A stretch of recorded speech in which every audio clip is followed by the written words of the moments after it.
Evening, everyone. Hello, I'm Professor McCoy. Welcome back to Star Wars: Knights of the Old Republic. Tonight, we're finishing up a few side quests. We're doing those Geno Herodon assassination missions.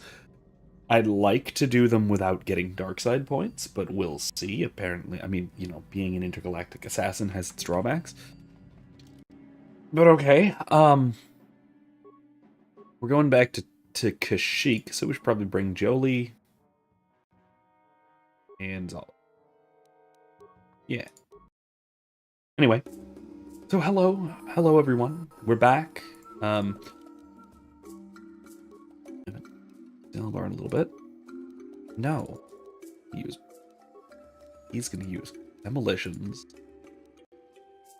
There we go. All right. Anyway, we have to head back to the Shadowlands to kill off Rulan? A shape-shifting alien named Rulan. I have no idea what sort of shape-shifting alien. There are a great many varieties in Star Wars, or at least a few. Claudite comes to mind most prominently. That's Zam Wessel's species from Attack of the Clones. Of course, there's also the much more elaborate ones like Shiido. Shiido are not just shape changers in terms of change their appearance, but they can also change into anything of almost any shape and size within a massive window, one way or the other, even in terms of changing their mass, like their mass and volume. That window, that the bigger and smaller they can become, grows, get bigger and bigger as they get older, and they can get smaller and smaller as they get older as well, which is it involves. Okay, so according to those things. So according to one of the essential guides, I think it's the essential guide to alien species. They basically shunt the extra mass that they have into hyperspace, like a localized hyperspace bubble. It's very strange, really. Because remember, hyperspace, at least classically understood, is another dimension. It's another spatial dimension. So if you can, shove stuff into hyperspace and take things out through a biological means, okay, I guess. Listen, a lot of people are always talking about how great the old EU was, and wow, there's so many implausible things in the new canon, like helicopter lightsabers. Yeah, well, fine. There's also things like Hello Phoenix, like you've said, the hyperspace weight loss program. There's stuff like that too. Right, so, let's go. Yeah, hyperspace weight loss program. Don't forget, that was old canon. So, don't immediately think that just because so much of the old EU was great, it doesn't mean that some of it wasn't kind of silly too. It had its moments.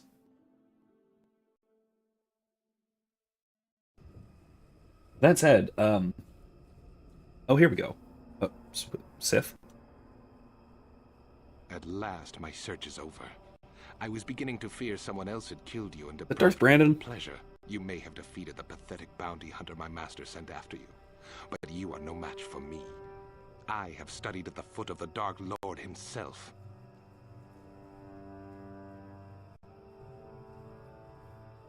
Oh my god, revenge for Trask. Remember Trask, our companion, for all of a few seconds? Yeah, you'll pay for killing Trask.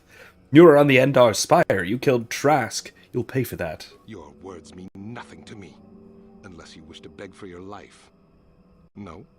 Then I shall try to make this both quick and painful. Quick and painful, huh?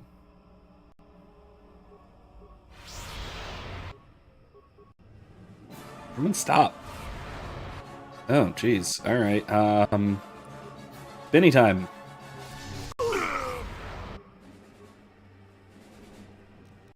Can he?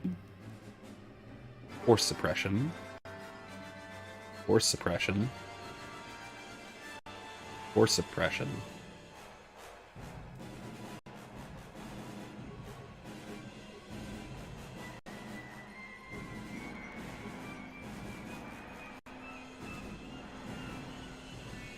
What? There we go. Ah! It's very bad.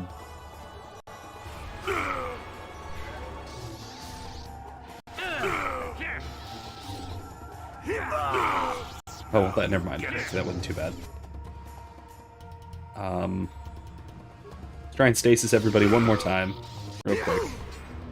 Up a little bit. Heals.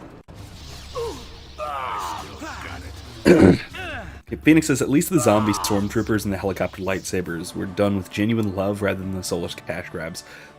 I mean, I guess the helicopter lightsabers were genuine love. Don't forget, that was technically Disney era. I mean, it was also George Filoni going ham and seeing what he could get away with, but... Which, apparently, the answer is a lot. He can get away with a lot. And you need? Healing. Hello. What? My name is redacted for spoiler purposes. You killed my tutorial friend. Prepare to die.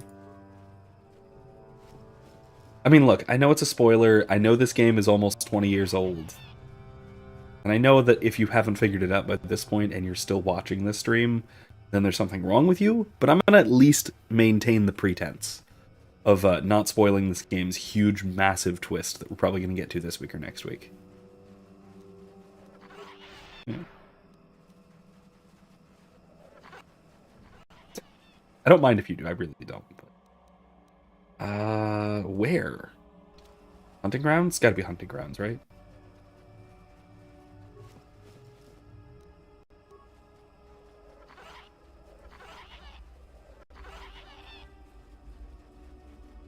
Want to apologize as well, as I did last Thursday. My voice isn't exactly what it should be, nor is my energy exactly what it should be. I've been kind of sick this weekend. I'm kind of a cold or something. It's not too bad. Not too bad. I'm just fatigued and whatnot. Oh man, the glitch stopped. I'm not permanently force speed anymore. Oh well, that's fine. Let's Here we are again. Shall I bypass the field so we may pass? Yes, let's go past this again. I can manipulate it for a moment. Let me see. How did the Zerg engineers do it? Anyway, so that's why I'm sounding a little congesty and These are the tired. most We'll see. dangerous depths of Kashyyyk. A few surprises wait for us, I'll wager. Coffee will help though. Can I talk to the stupid monkeys? Oh, they do backflips. Neat. Alright, anyway.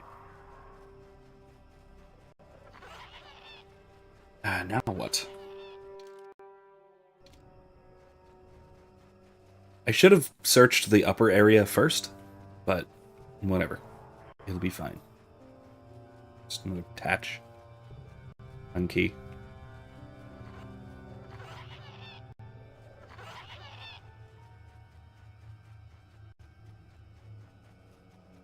Oh yeah, the quieter speech. Yeah, I'm trying not to strain my voice any further. It's already a little bit strained, so yeah. I've been gradually getting better. I didn't even get to the point of like an actual fever or anything, so it wasn't that bad. I was just feeling under the weather this weekend, basically drowsy, sort of thing. It's fine. That sort of thing happens. Happens quite often when you both have children and teach classes. Oh my. It's quite common. Especially just because you haven't lived until you've lived with a with someone who's about this tall who will wait to sneeze until they are directly in front of your eyeballs.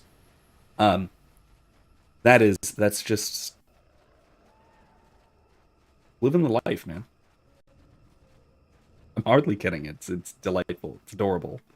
It also gets you sick, so you know what are you gonna do? Um, is that, and then also like I said, I teach undergraduates, and undergraduates are uh, most of them are living away from home for the first time, and are therefore kind of gross. Uh, I know I was like this once, so I don't mean this uncharitably, but yeah, undergrads can be kind of gross. Um, it takes a while sometimes to learn proper hygiene.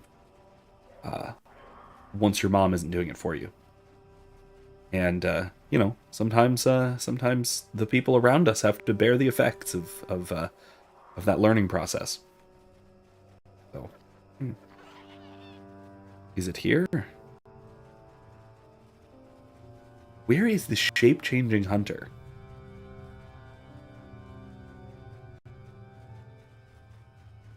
Yeah, it's. I will say, for all the COVID relief or restriction, whatever, allegedly hygienic measures that were put in place over the last couple of years, they've done like nothing to prevent me from catching repeated common colds from my students.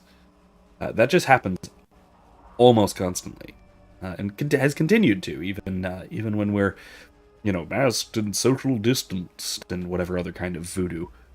Um, I also what really made the difference, I'll tell you, as far as just professor to student wise, what really made the difference in my experience was when I transitioned away from grading physical papers to accepting only digital submissions.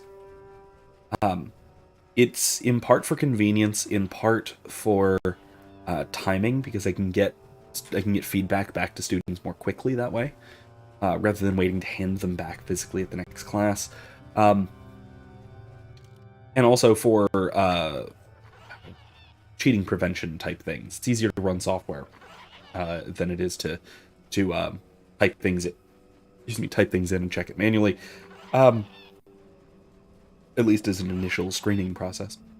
But then also, really, the other benefit of only accepting digital submissions is that I don't have these physical germ carriers called papers that I'm taking home with me.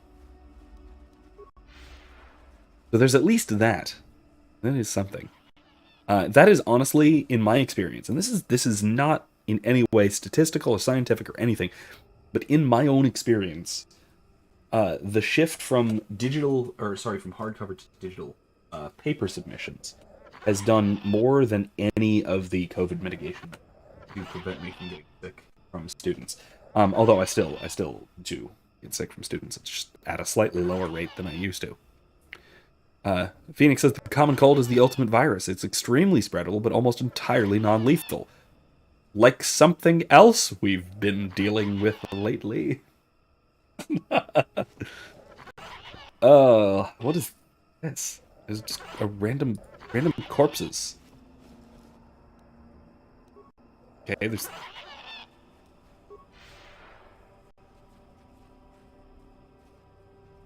This has to be it, right? Like this is where it is. This is where he's supposed to be. Is he a monkey? Is he pretending to be a monkey? Rulon.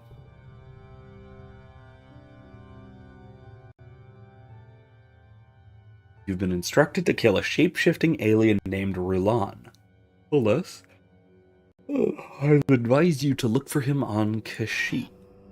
Maybe I should have asked someone at the village first.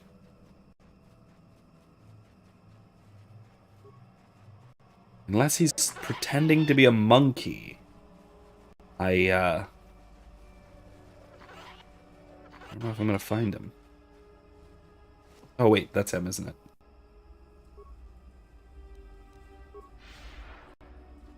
That might be him.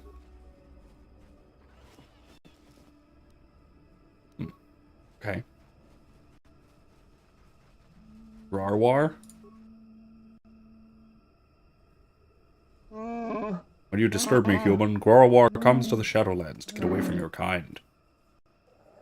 According to a datapad I found, Rarwar is dead. You've uncovered my little secret. No matter, this body has grown tiresome to me. Maybe I can find one more to your liking, human.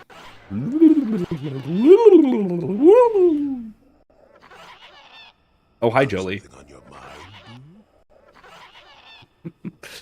Phoenix says, I think your theory of a digital submissions is based. Social distancing slows the spread, but in modern life, it's impossible to maintain for too long consistently. Yeah, of course it is. I've been saying this for 2 years. Since I started doing these live streams, I've been shouting about this. And like, look, I've been saying this from the beginning that social distancing is an urban problem, is an urban solution for urban problems. It is so urbanites are already socially isolated from one another. They don't, even if, no matter how close in physical proximity you are to all of the other people on the subway, you're not close to any of them. You're not actually going to interact with even one of them. And if you do, they look at you like a crazy person. By contrast, when you're out in the country, when you go to Winn-Dixie, you're going to have a personal conversation with the cashier, with that random employee who's putting away the cabbages, with another customer in the checkout line, with somebody else at the deli counter, with somebody else at the deli counter, and everybody else that you happen to see. But the difference is that you're 10 feet away from each other, speaking at a normal, reasonable volume, not getting each other sick. If you're in a city, you're going to be like this close to the person next to you and not acknowledge their existence. So the whole physical distancing, that whole thing is a solution for urban people. And it's a solution that rural people don't have to deal with because we don't have the same problem. But, like, covering our faces and not speaking face to face with each other and intentionally standing apart from one another, all of that is deeply detrimental to the way that we live our lives. Like human beings, not like sardines, basically. And so it's you can tell that all of these solutions are put forward primarily by the urban laptop class, not by real people. I mean, okay, it was unfair towards the urban laptop class, but still, you get generally what I'm saying, I think. Anyway, I don't know exactly how far that cultural divide spreads, but I'm pretty sure it does in the Anglosphere. Because I know that is exactly how the urban-rural divide shakes out everywhere in the US and everywhere in the UK. I think it qualifies, from what I know, it qualifies in Canada. Qualifies in Canada, more or less. And maybe a little less in Australia? You can fill me in on this. I get the impression that Australian cities are a little bit less, atomized, but still, probably comparably to the country.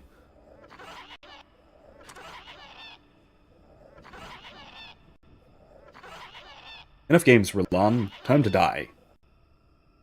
Go to sleep. Oh, okay, that didn't work. Fine.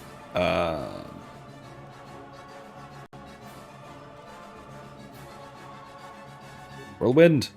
Lightning bolt. Lightning bolt. Lightning bolt. Just beat him up really hard. There we go. Yes, indeed. Ow! What in the world?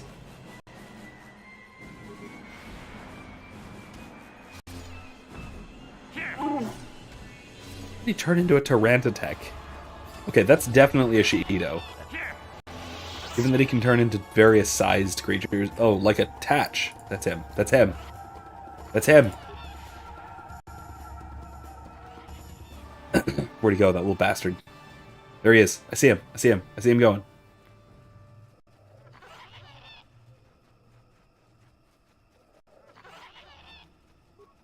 It's you.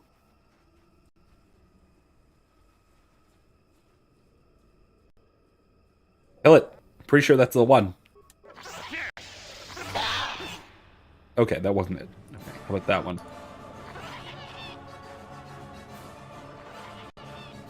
Yes.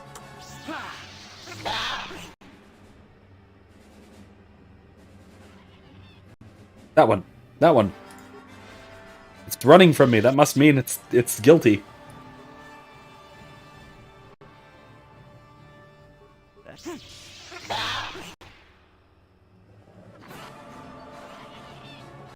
That one.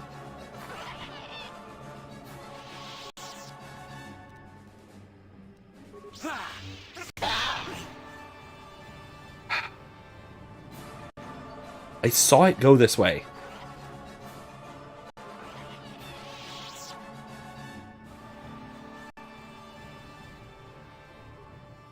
Is it you?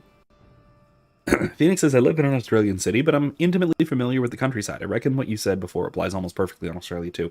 I figured, I know I figured it was at least true pretty universally in the Anglosphere. I don't know so much about non-Western and continental European countries. I would expect as much, but I'm not sure. Get him. Oh. Take that! It dodged me. Why did it give me dark side points? For that. Okay, fine. Let's go. And you need?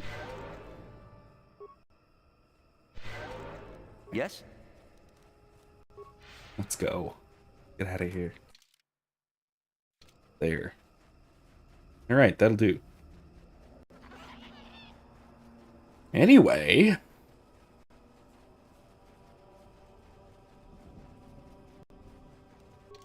I don't like that I'm getting dark side points for these. It seems a little bit... I don't know. He's...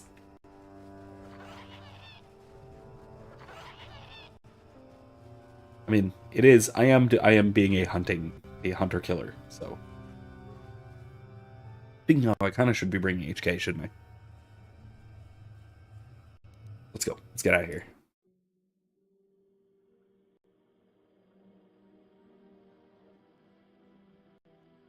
Anyway, speaking of being out in the country, in the southern U.S., I've been smoking all day.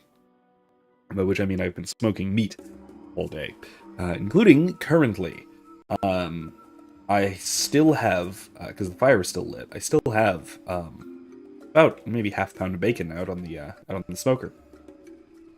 I've got a water smoker, or a bullet smoker, depends what you call it. It's the one with the fire bowl at the bottom, above that the bowl of water, and then put the meat above the bowl of water to keep things nice and juicy and moist. Yeah, hello. He's here.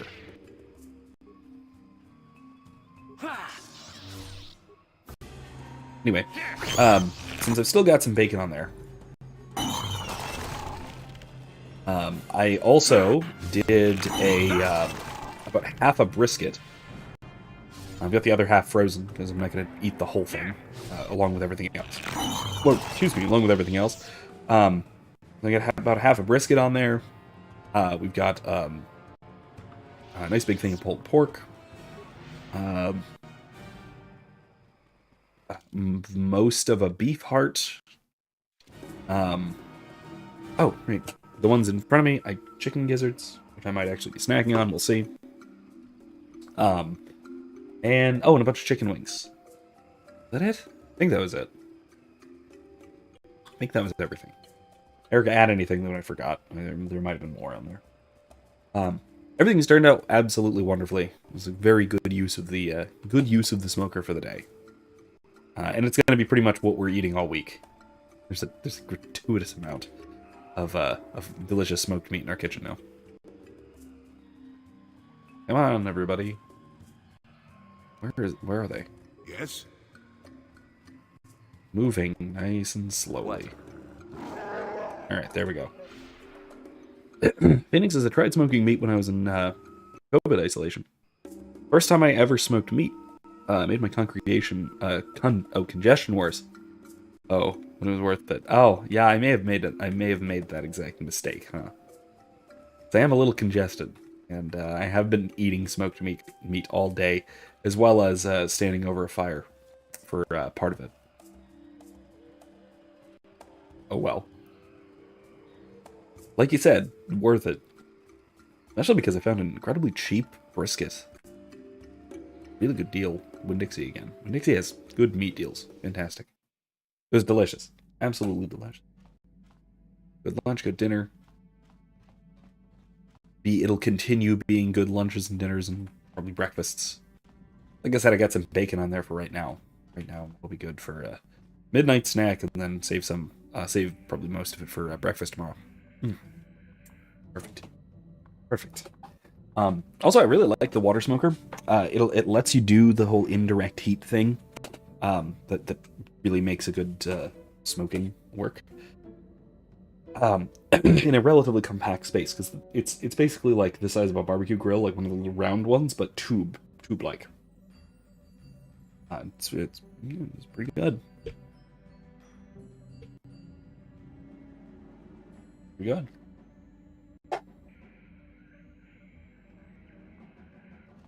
How can I help? Never mind. Then I suggest we move on. All right, let's see.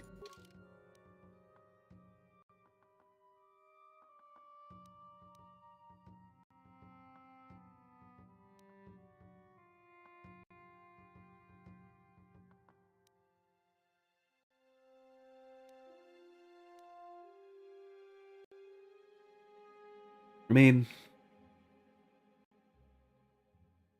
yeah, I can see about Juhani. With Jolie. Dustil is on Korriban. Born's dead. Oh yeah, the Tatooine swoop racing. Alright, well, I'm gonna see what's up with Juhani and Jolie. They apparently have more to say. How may I be of assistance to you, Padawan? I was wondering if we could talk. What is it you would like to speak to me about? Tell me more about your past. Well, I suppose I have not talked very much about the Jedi I met back home. All of them, were so very invigorating. Invigorating. They were so very alive, so full of hope and energy and zeal. In retrospect, I can see it was a little bit tragic. I really like that. That's actually one of the qualities that I admire in a lot of people that I look to, especially for sort of outlook on the world that I really like. Whether that's characters or real people, a sort of joy about the world, a joie de vivre kind of thing, is rare to find, especially consistently, and it's what makes a lot of people just interesting and pleasant.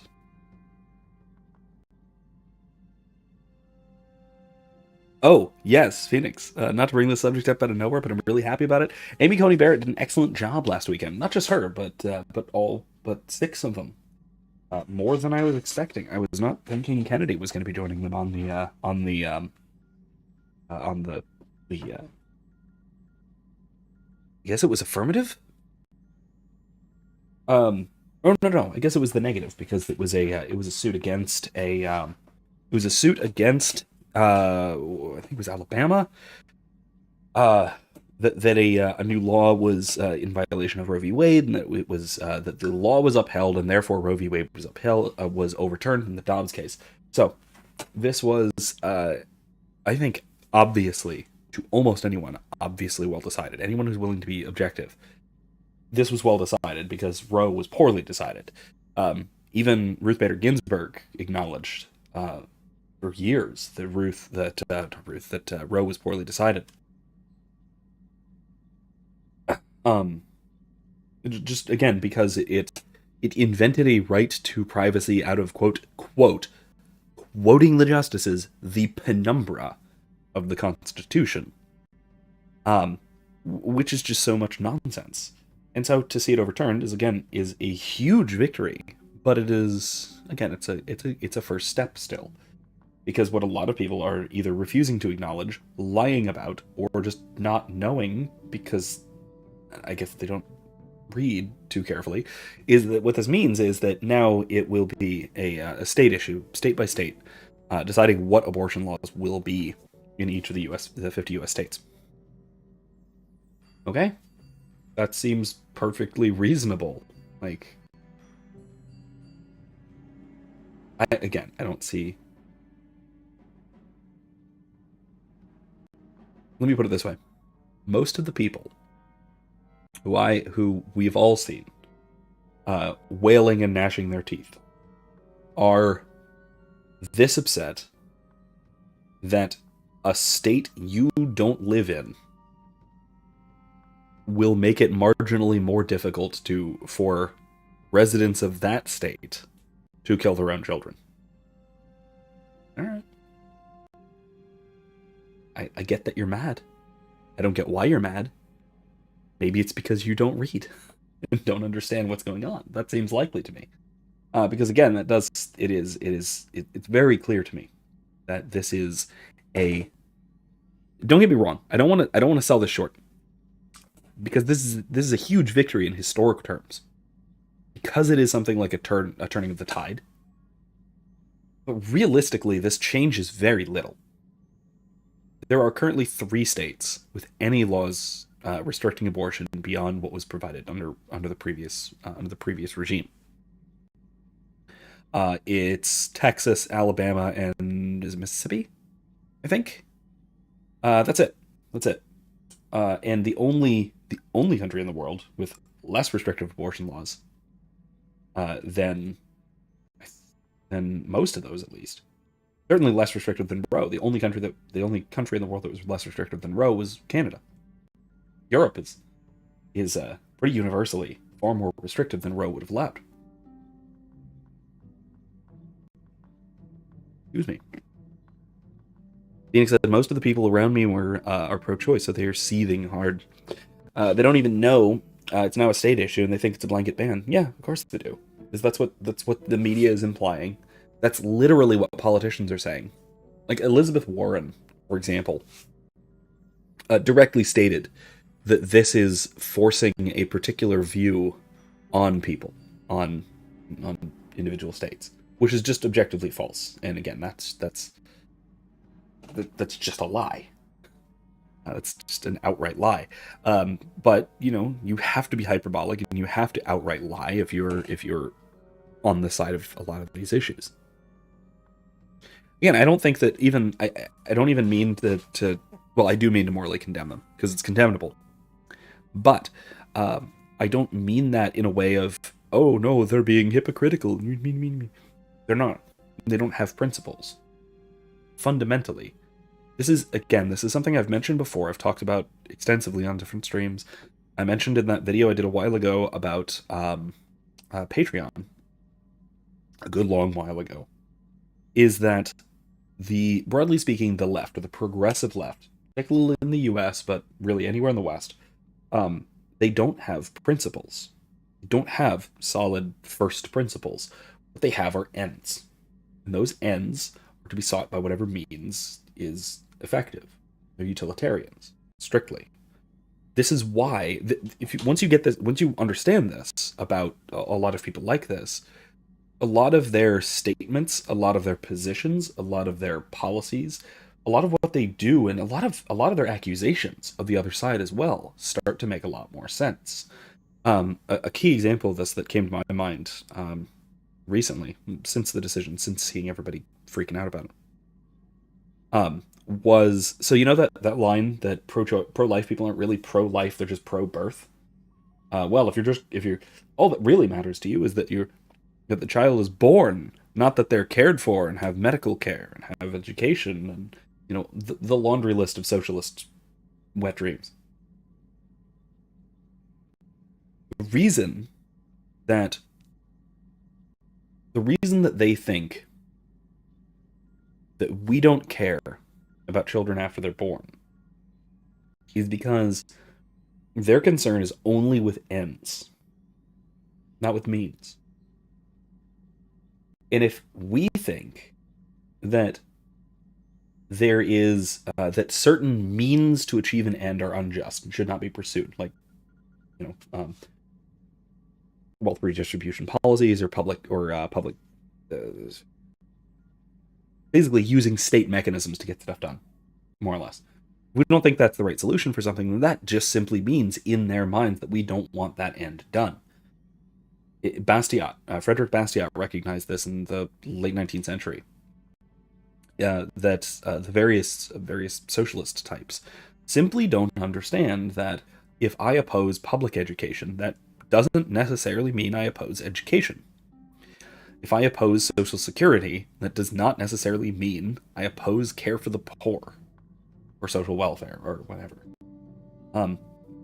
Because I oppose the the collectivization of the means of production does not mean I oppose production. It means I'm in favor of production. It's just we have different means. So what these people think is because we care about because we care about some things, and we think that certain means are appropriate to achieve those ends, in this case government means, where we are by and large pro-life people are okay with using the force of the state to enforce laws against murder, how we understand abortion to be.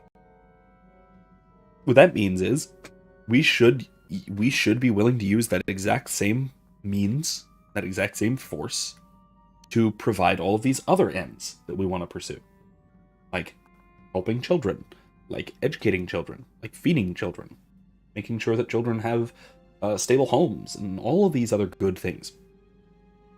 But that's because they're incapable of thinking at an abstract level. They can't conceptualize the distinction that we are so often going to make between just and unjust means.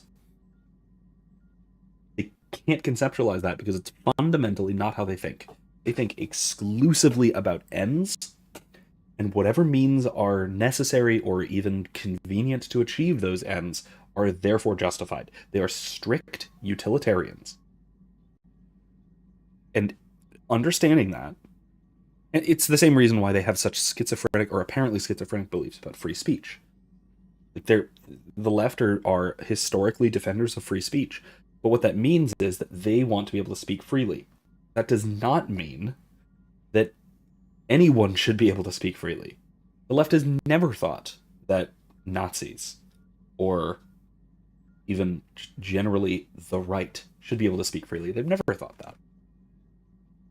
So this is what you get. You get strict utilitarians who are confused by people more concerned about justice, about rules, means. Whether we think of ourselves as deontologists, virtue ethicists, or anything else, it's alien to their way of thinking, and that's why they misunderstand the right so thoroughly. We consider ends and means. They only consider ends, so they can't understand when we think about means. Whereas we think about both, and so we can understand where they're coming from. This is I think, again, fundamental to this point that like Jonathan Haidt has pointed out, that the left fundamentally misunderstands the right, while the right can understand the left. And this is why there is that disconnect, I think, is because of this fundamental difference in the way that we consider ethical judgments.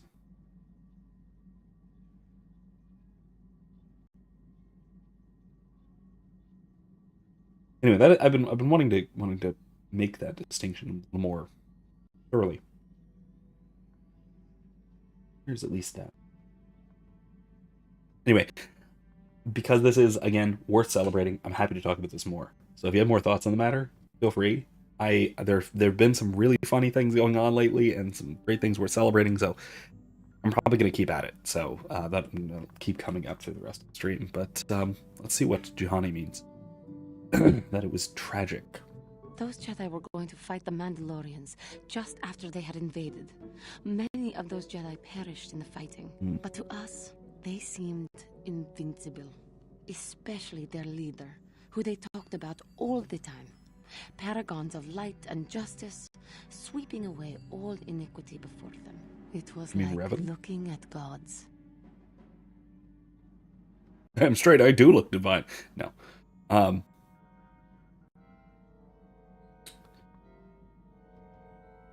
none of these options are any good. These are terrible dialogue options. Ugh.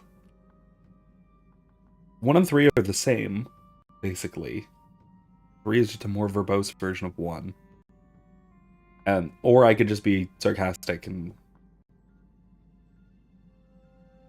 cocky. No. The Jedi are not gods. I guess that's kind of a trite answer, but I guess, sure. I know that. I was using poetic license. I knew that too, but my Those dialogue Jedi, options. they were enthralling. Everyone wanted just to touch them. Some people thought it would bring them luck. Not that the peace they brought lasted very long. Did they leave? Of course they left. They had a war to go fight, so that we would not all be killed by those psychotic Mandalorians. The Jedi left. The people grew complacent. Those who had been wronged saw their chance at revenge. And so the cycle continues. The oppressed become the new generation of oppressors. The human oppressed, that is. The non-humans were never treated well in any case. We felt the brunt of both administrations.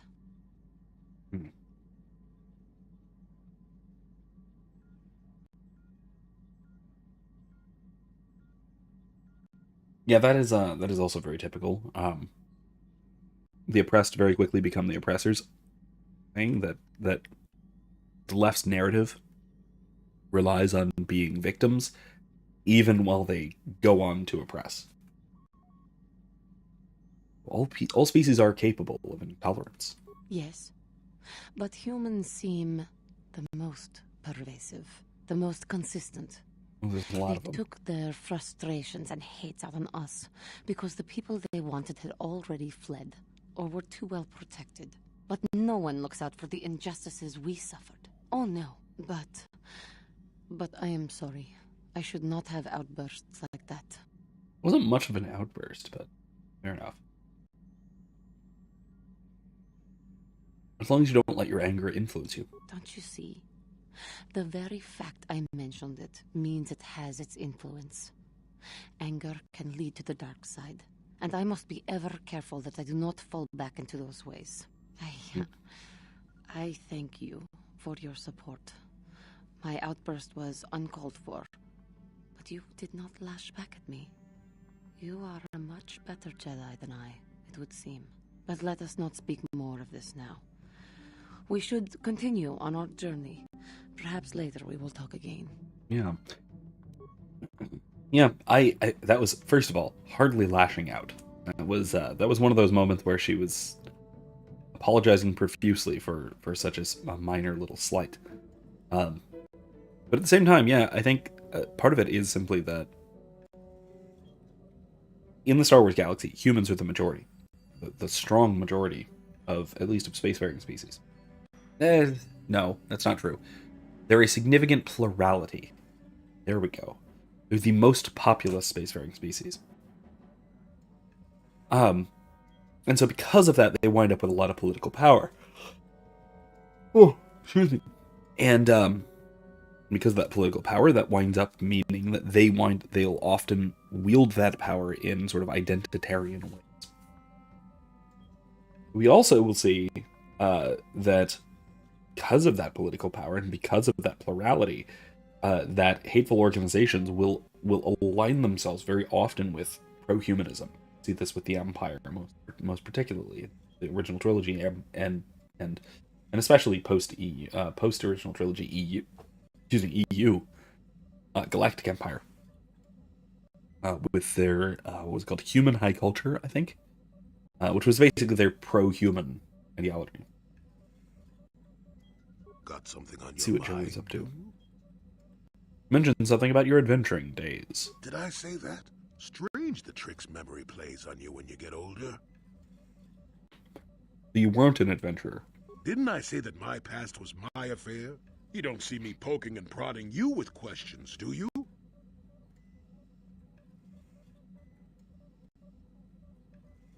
You're just not used to company. Stop being an old coot. I might be, but a mouthy young thing like yourself shouldn't get to call me an old coot, damn it. And besides, You don't really want to hear about me. We're talking ancient history.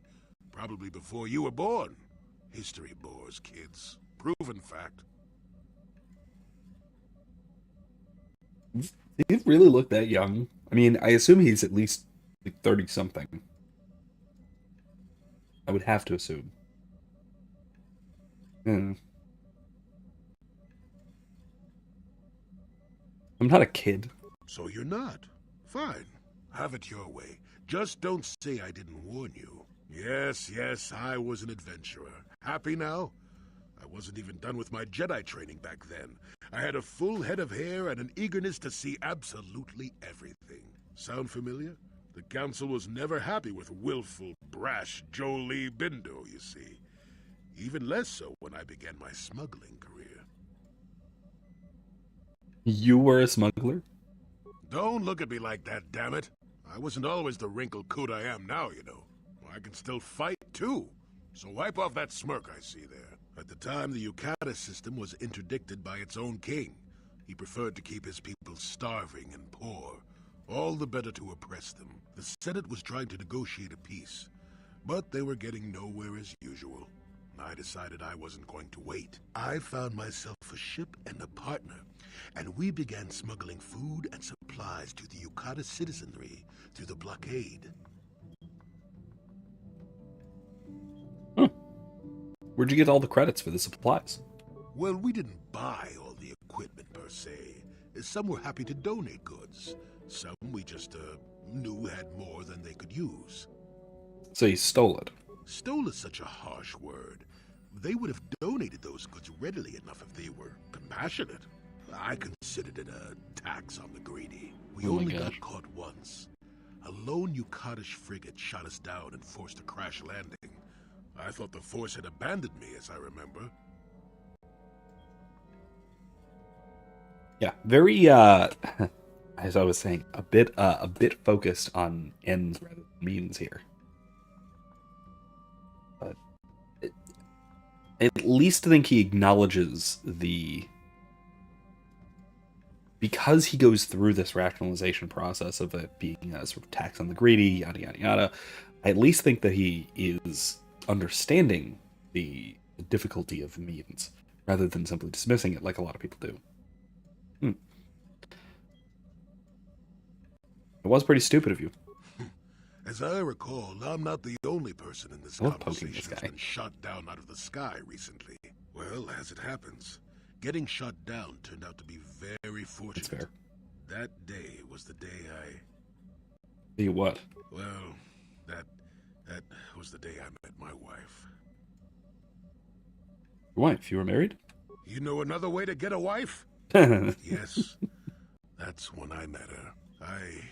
If it's all the same to you, I'd prefer to stop talking now. My mouth is starting to draw flies. Alright, well, another time then. Alright, that'll do. Let's go to Manaan. Back to Manaan.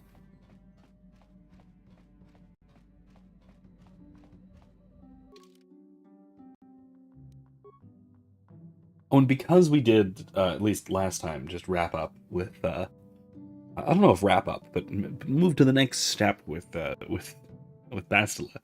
I wore one of my favorite Star Wars shirts. It's from Star Wars Celebration 5 back in 2010, I think it was. And it's the absolute best line in all of the Star Wars saga. The completely improvised "I know" from Han Solo. The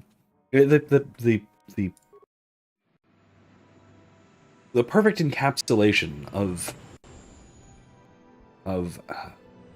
the corny romance that is pervasive in Star Wars that we saw last week, very much so, with the dialogue between Revan and Bastila. That was, I think, a little bit more George Lucas-y dialogue than Harrison Ford's ad-libbing, but what are you gonna do?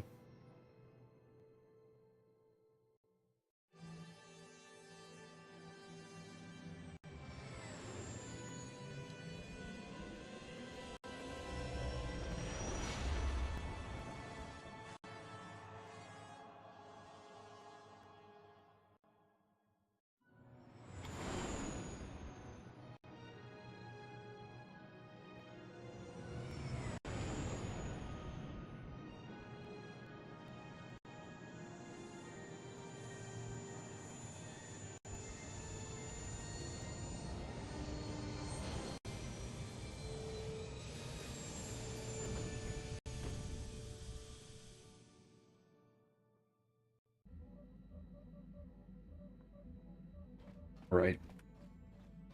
So now we are going down, down, down. The depths of Manaan. Different from the quote, depths of Manaan flashpoint, which we find in Spring Bastila and T3. I feel like we're gonna need repair and stuff down there. Yeah, that'll be fine. Yeah, that'll be fine.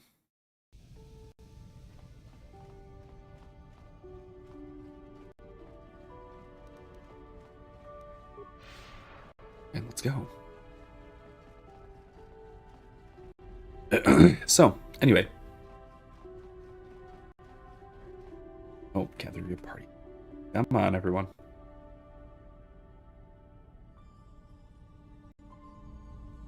Here comes T3. He's coming. There we go. Anyway.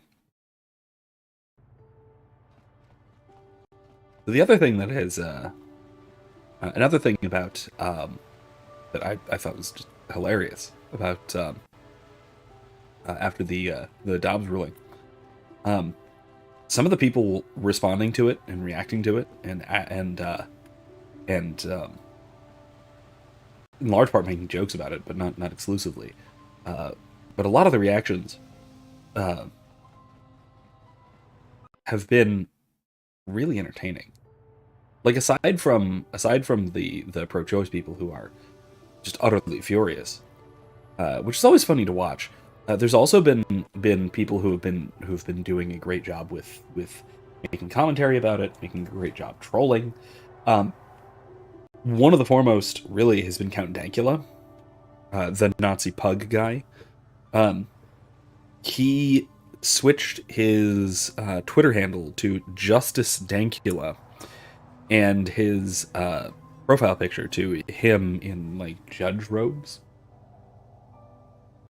And apparently, a lot of very, very uneducated people on Twitter thought that he was an actual Supreme Court justice, despite being a comedian from Scotland. And also tweeting things like "Ho's mad." People think, "Oh, this is very inappropriate for a Supreme Court justice to say." Like, yeah, because he's not. Man, it's that's been fun to watch. Vorn Dassarat is dead. Well done, Hinchar. As promised, here's your reward, a General Herodon's stealth unit. You'll find its far superior to most. Vorn's death brings you closer to completing your initiation into the General Herodon, Hinchar.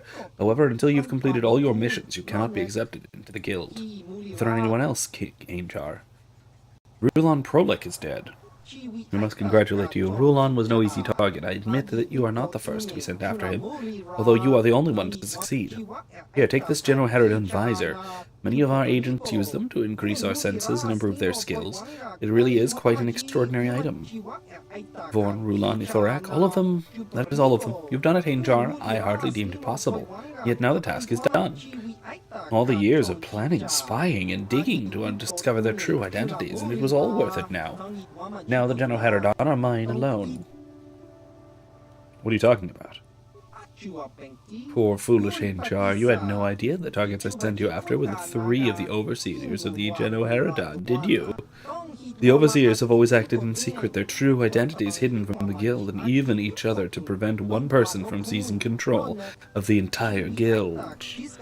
Now they are dead, and I am the only overseer left in the guild. All the agents of the General Herodon are mine to command, and I couldn't have done it without your help, Hinchar.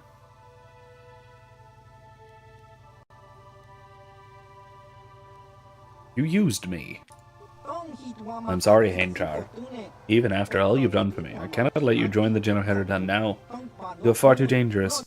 You know the true identity of the only surviving overseer. I suppose I could try to have you eliminated, but I've seen your skill in dispatching the other overseers. I think it would be in both of our best interests if we were to simply part ways. That's it? Just part ways. I'm afraid so. The other overseers are dead. There's still much work for me to do, to cement my hold on the guild. As for you, Char, I suspect your destiny lies elsewhere. You were never meant for the shadowy secret world of the Genoherodon. You are bound to a much more public fate. This isn't over, Hulas. Nobody plays me for a fool. I was afraid it would come to this. Very well, we'll finish this as these things always seem to end, in bloodshed. But the streets of Manaan are no place for this confrontation. Meet me in the Dune Sea, Hainjar. There we will engage in a ritual battle according to the customs of my guild, just you and me. Goodbye, Hain. I will wait for you in the Dune Sea. I don't need to remind you that you must come alone. If you do not, then you won't see me and you will never have your revenge. Do I want to actually do that? I kind of don't want to actually do that. I feel like this is a more dark side thing to do even further. I think I might just... cancel. I think it might be just better to leave it, to let it drop. Yes?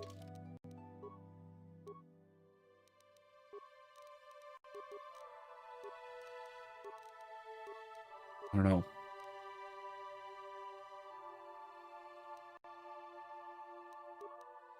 What do you guys think? Any thoughts on this? Faces Field.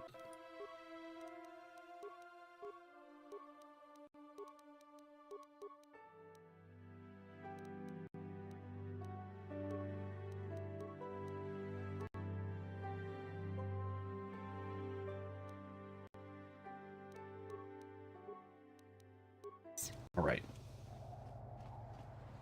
I don't know. Like I said, I'm leaning towards just letting this whole thing drop at this point.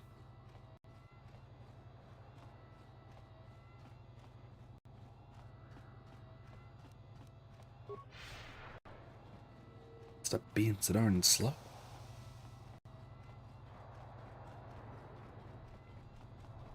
Right. I'm gonna save before going down here.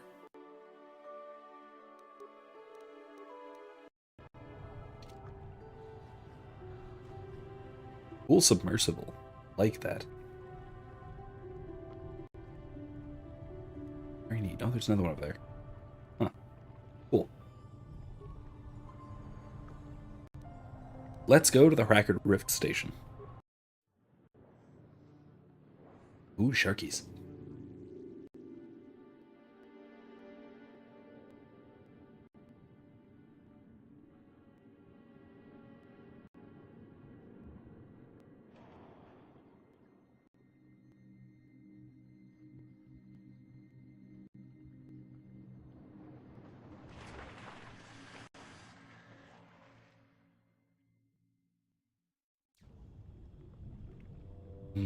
All right. Already destruction all around us. Things everywhere. Spooky. I don't like things being crashed and destroyed underwater. Facility at the bottom of the ocean.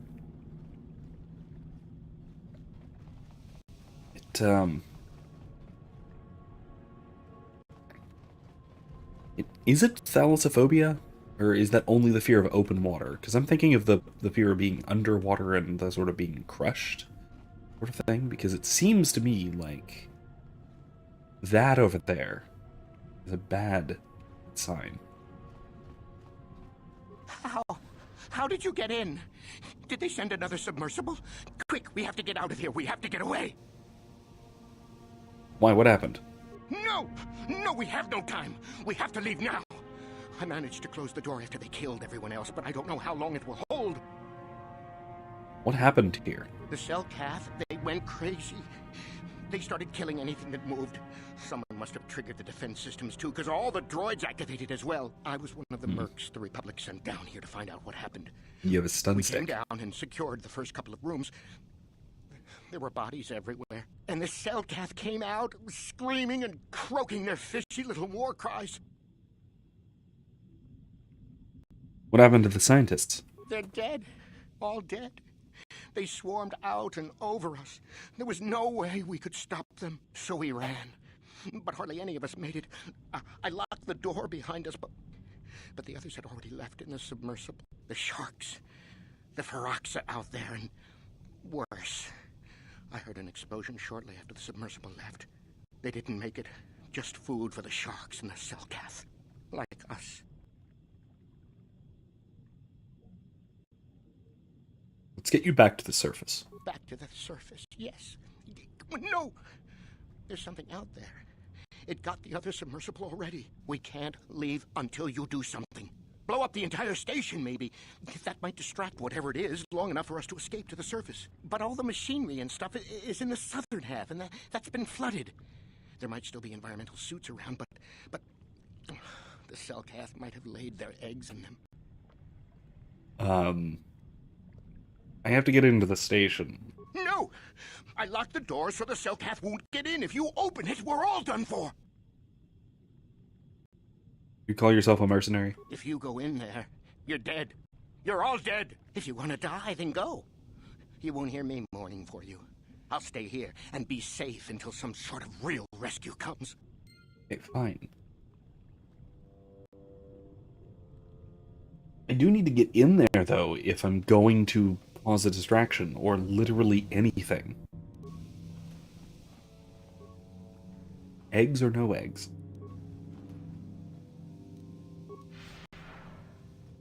Either way, let's go.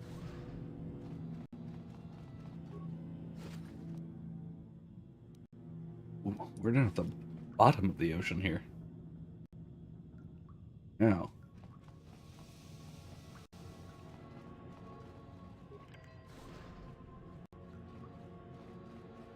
This is, so this is also reminding me a bit of the Fortress Inquisitorius type thing from both What can I do?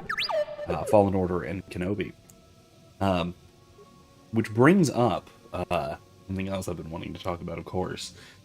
Because since our last stream, the last episode of Kenobi came out, well, since our last KOTOR stream, I talked about this a little bit on Thursday. But the last episode of Kenobi came out, and it had some of the same problems that I've been talking about all along. Weird character stuff, and weird plot decisions, things that basically didn't need to happen for the things that they wanted to happen, kind of thing. But also, one of the big pet peeve moments of mine was, perhaps you remember last week when I was talking about the weird lightsaber grip thing, the thing where Kenobi's in the bind with Vader, and he flips his second hand, the grip, the other direction, for better leverage or something.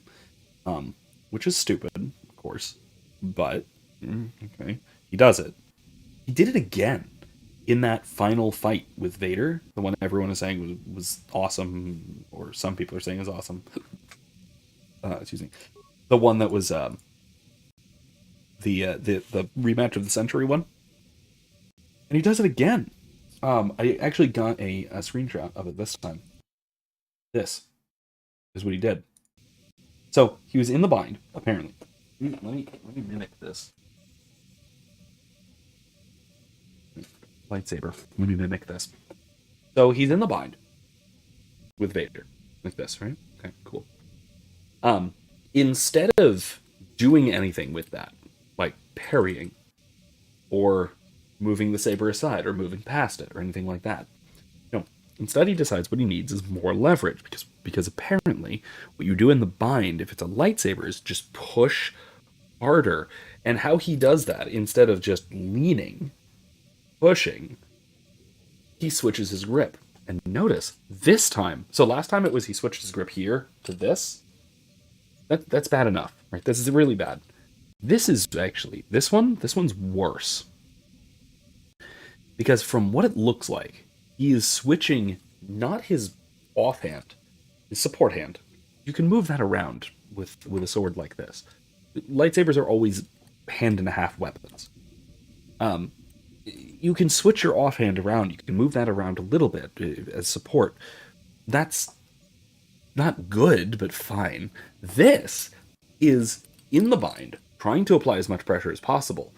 instead of pushing in or pushing past or moving it around or anything like that, instead he switches his main hand, his right hand, the front hand, around to get more leverage on the saber while it's in the bind. I don't know if there's words for how ridiculously stupid that was. From a combat standpoint, I just don't understand why they are. Oh, there's much Selkath. Why they're doing these sorts of things, and why the fight choreography is just so absurd. Yep, vent gas.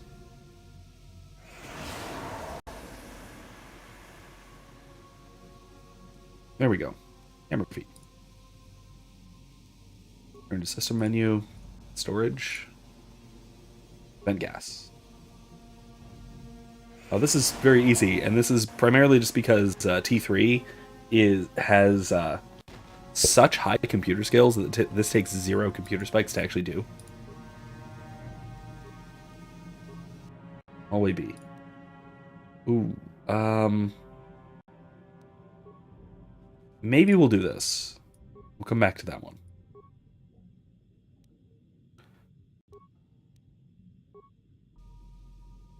Ooh. Yeah, deactivate the shield. We're gonna need that. Definitely need that. Right, shield is down.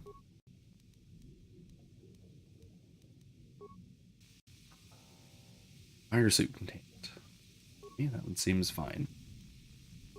Anyway, that in particular has bothered me quite a bit. Ooh, I can overload the computer power conduit and kill us all. I won't do that.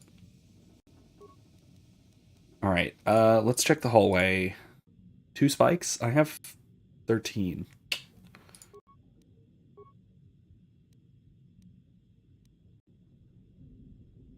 Yeah.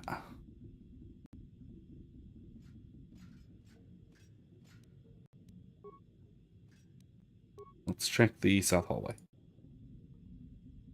That's fine. Sure. Oh, they're shooting each other. Perfect. Exactly what I wanted. This is the east hallway.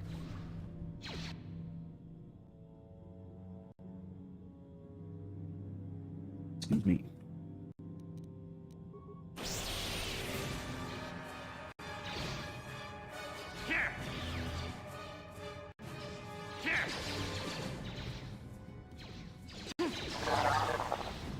All right.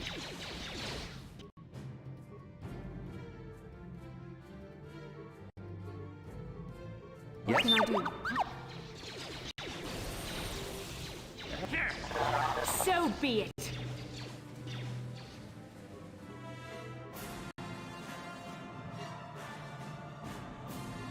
Yes?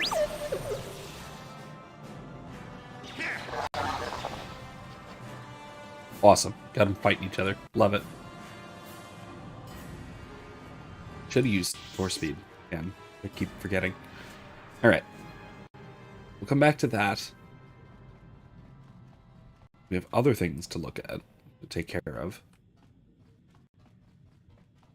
I think I've been poisoned. Yeah, I have.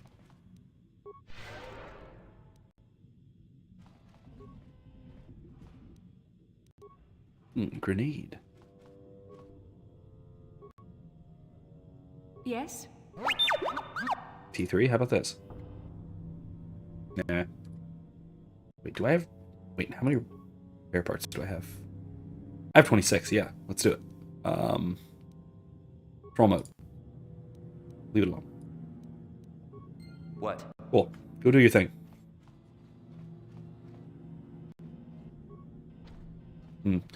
Well, wait, yeah, of course the airlock is sealed from the other side. I need the suit. Okay. Let's see, what's over here?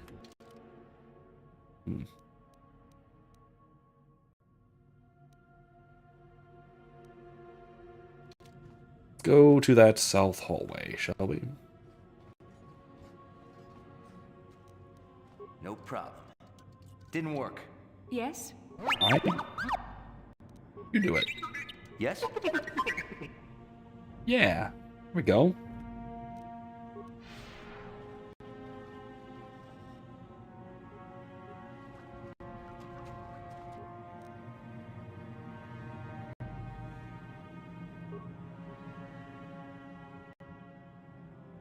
I'm here.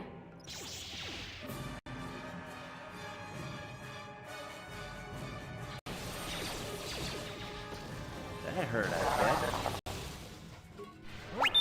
What? For the mine.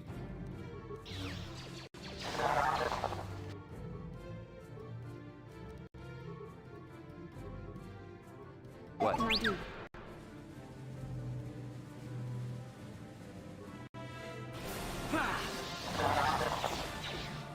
Okay, there we go.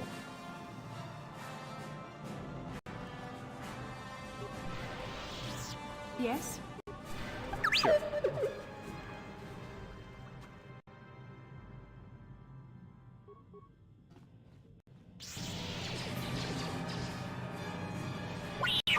There, take that.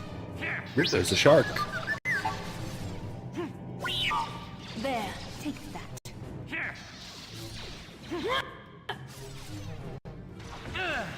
Ow. I'm here. That hurt. What?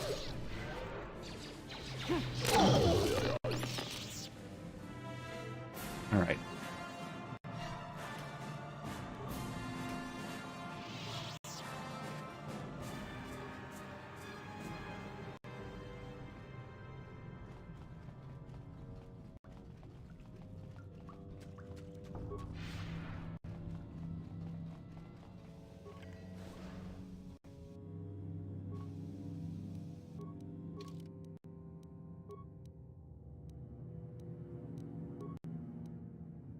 Okay, no, that's much better.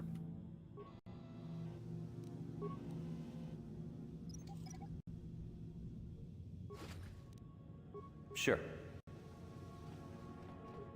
Oh no, the pressure door. I mean, actually, can we get through?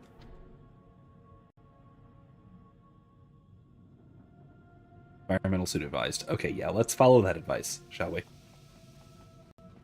Let's see. Security door. No problem. Got it. Very wet.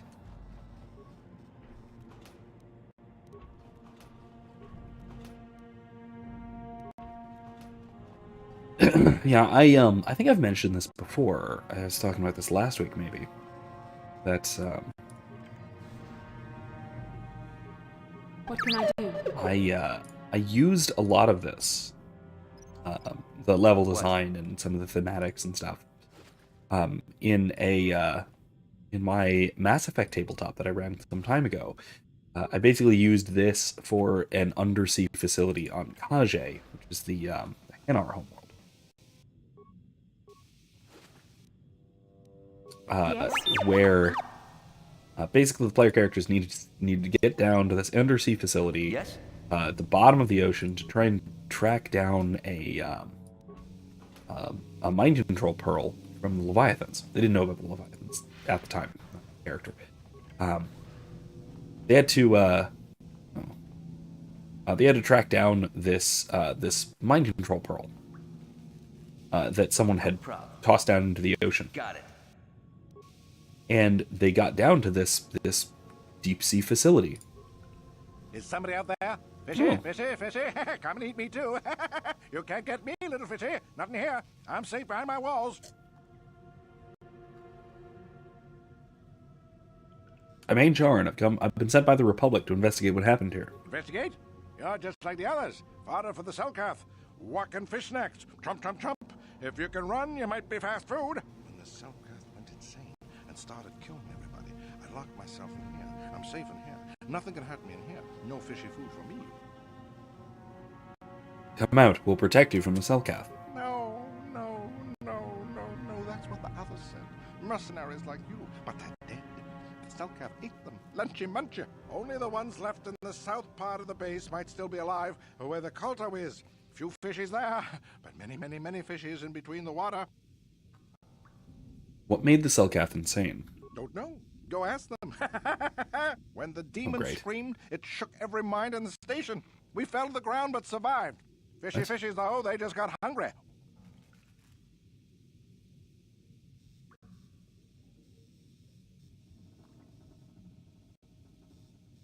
The demon. Come out, we'll protect you from the Selkath. No, that's what the others Okay. say. Mercenaries like you, but they're dead. The Selkath ate them. Lunchy munchy. Only the ones left in the south part of the base might still be alive, where the Culto is. Few fishies there, but many, many, many fishies in between the water. You want to come out of that room. You'll feel safe with us. No. Really? Only the... They used Force Persuade. Fine, if you don't come out, I'll just leave you in there. Bye-bye. Go look for fishy people. They'll chomp and bite. Food for fishy. That's you. We need to get him out of there eventually. I'm fairly certain that we are going to be exploding this place at some point. No problem. Got it.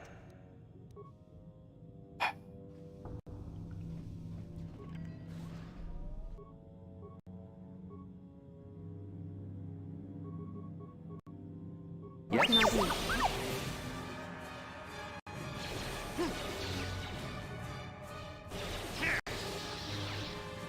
Ooh. Okay, there we go. Finally, its shield is down. That took a lot. There, take that.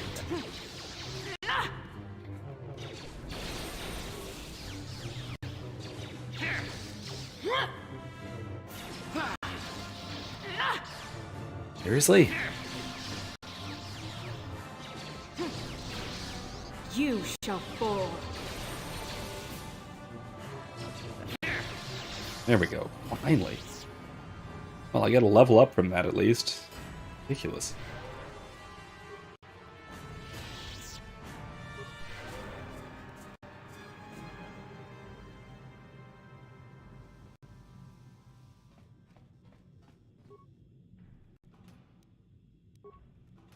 Anyway, another fun thing I've been doing lately, we just started, was that I mentioned that I was going to be starting in a Star Wars Edge of the Empire game, tabletop, virtual tabletop.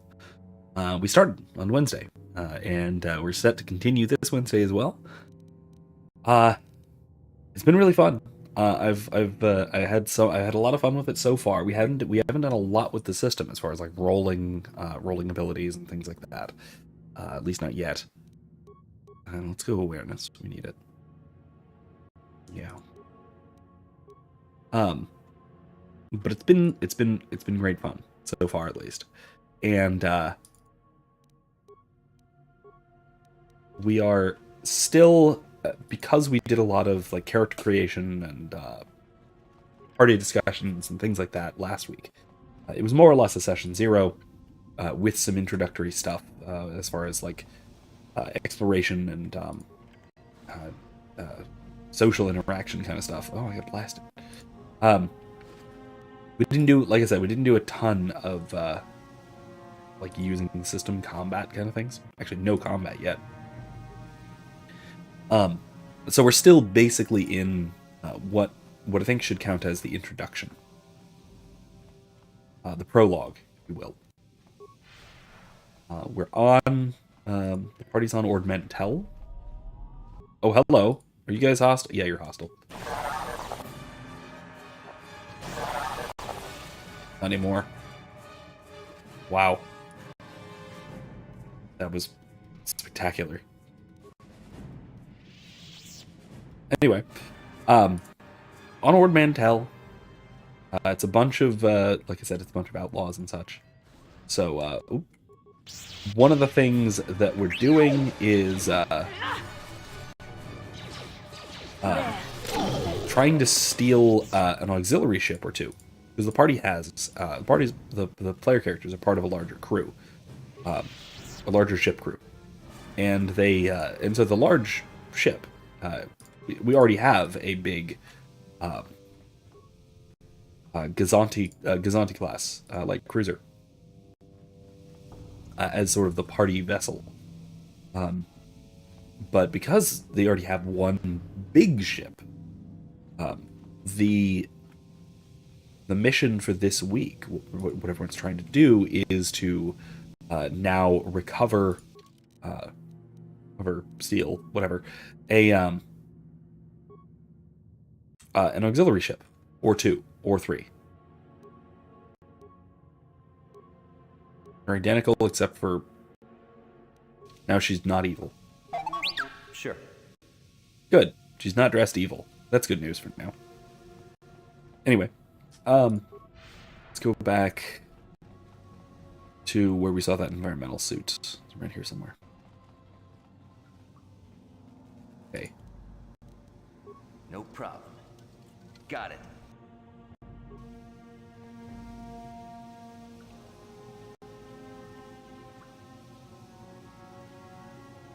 See if we can talk him out of it now. Is somebody out there? I'm Hain Char, and I'm here to rescue you. Come out, we'll protect you from the Selkath. No. You want to come out. You want to come out. You want to come out. You want to come out. Bye-bye. Fine. Whatever. Fine. It's stupid. Okay, we got our environmental suit. Now what? Anyway, this also, one of the things here, this led to, so what, okay, hold on. Environmental suit advised. Okay. Yeah, let's go. So what we're looking at, what it seems like to me, we only have 2 of these.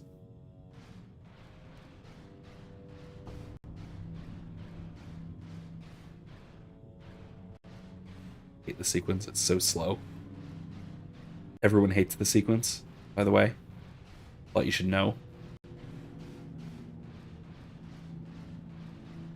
Anyway, this gives us time to talk. So we I gave basically they have a choice of a bunch of ships in a scrapyard that were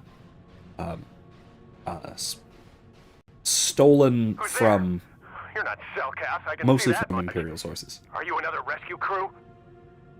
I'm Hain Char. The Republic sent us down to investigate. I'm a merc the Republic hired a couple days ago to investigate. But all we found Same. was a bunch of insane Selkath killing everything that moves. All my companions are dead. The Selkath swarmed over us. There were dozens of them. And they looked wrong somehow. Like something had changed inside them. Insane or something. Oh, I'd have gone back to the surface long ago if this complex hadn't been overrun by all those crazy Selkaths. There's no way for me to get to the submarine docking bay. What are you doing in the underwater section of the facility? I discovered a way to get to the bay and seal off the rest of the base. I just have to find the Kolto harvester they built on the edge of the Hrackert Rift. It's got an emergency override to open the doors to the submarine docking bay. And I could get in from the outside. I figured my only chance was to slap on an environment suit, head out onto the ocean floor, and check that harvester out for myself. Besides, it's gotta be safer out on the ocean floor than back in there with all those crazed Selkath mutants running around looking for dinner. Probably not. But I'll come with you. I'm not spending another minute in this facility. Not with those psychotic fish people all over the place. I'm heading out to the ocean floor right now. It leads to another complex of buildings. Going through them is the only way to reach the Kolto harvester. We should probably stick together. But I won't wait around in here with the Selkath. You can catch up with me if you want. Down the hall and through the doors on the right. I'll be waiting on the ocean floor where it's safe. Safe is not the right term, but I am going to keep exploring, if you don't mind, crazy person. Anyway. How with all those Phyraxan sharks floating around outside that we've been looking at out the windows? I don't know. Seems unsafe to me. Anyway, so basically they're trying to steal from a guy who has been stealing from, has been taking kickbacks to dispose of Imperial goods. Basically, Imperial officers will say, hey, I need to decommission something. Or I need to lose a fighter or a shuttle or whatnot. And, you know, giving him a kickback for it. Welded shut, huh? Right. That sort of thing. And so, if the party steals from him, the theory is, what's he going to do? Report it to the Empire? So, something approaching a perfect crime. Anyway, so they're choosing between a bunch of explicitly Imperial vessels as well as some more civilian ships. And the party seems to be leaning away from the Imperial vessels, even though a lot of them are pretty superior. So I put a Lambda and an Eta class shuttle. Lambda class is the standard Imperial shuttle kind of thing.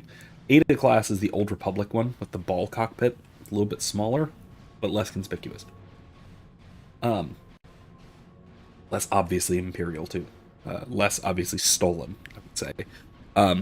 Then there's a bunch of fighters. So there's some old V-Wings.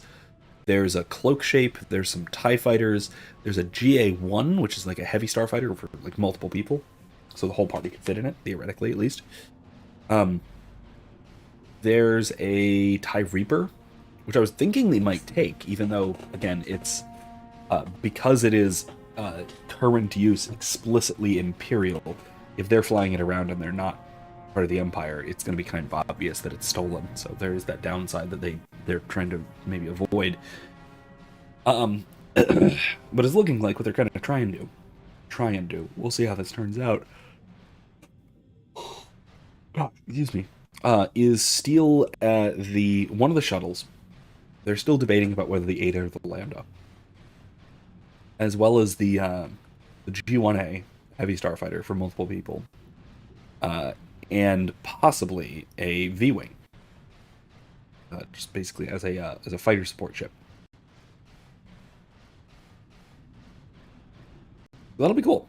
That'll be fun. It'll be a fun little job to see if they manage to steal it, see how. Grab some astromechs. There's also some astromechs in the junk pile, so we grab some of those. That'll help. So it should be fun. And that's what we're there doing next time, and then rendezvous with the ship, and then everything will go wrong at some point, because of course it will. Hurry up! Don't just stand there. We have to keep moving. The water is filled with cow. That is definitely a different voice.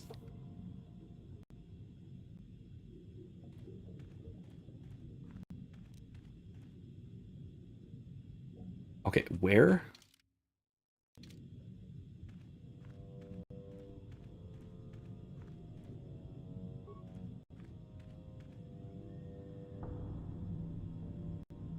No. Is that the way I have to go? No, there's nothing over there. I only have 2 sonic emitters. And there's a lot of Firaxes. Why can't I just use the Force? Oh, here they come.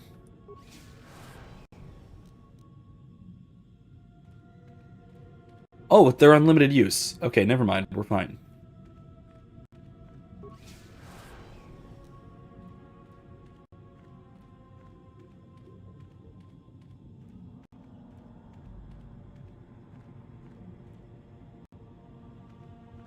Never mind, they're unlimited use. We're good. We're totally good. That's not a big deal. Yeah, I was panicking for nothing. Cool. Nate, love it when that happens. Oh, why is there a shark in the facility? That's troubling.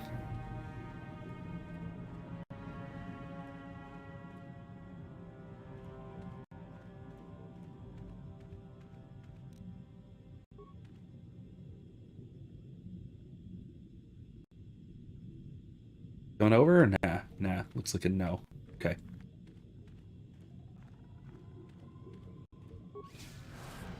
Okay, got him. I guess that just kills them.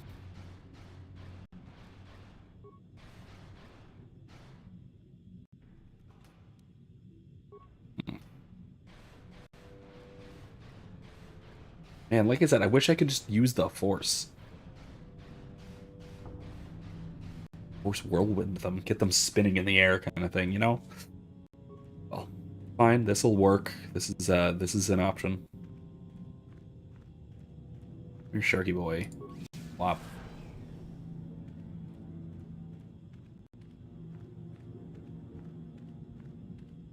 Going exactly. I think I can probably go to either of these doors, yeah?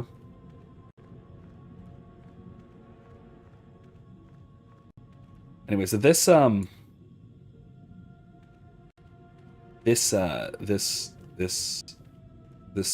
introduction to Edge of the Empire has affected one of my dreams this morning, oddly enough. And ordinarily, usually when somebody says, I'm going to share a dream that I had this morning, typically what that means is prepare to be bored. It's a weird one, though, so this might actually be enjoyable.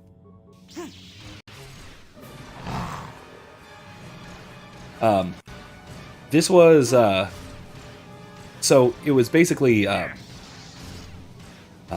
and whatever group I was with, we were playing Sabak.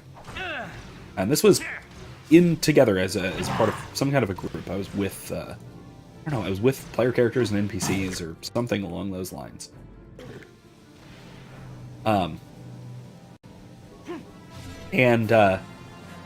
One of the, I don't know if he was a player character or if he was an NPC, but one of the characters around the table was Danny DeVito. And because I'm typically the DM for this game, I was keeping track of rolls. And so we were basically just using the Edge of the Empire dice system for rolls, for figuring out who was going to be winning in this this gambling match, this Sabak match. Oh, that's not cool.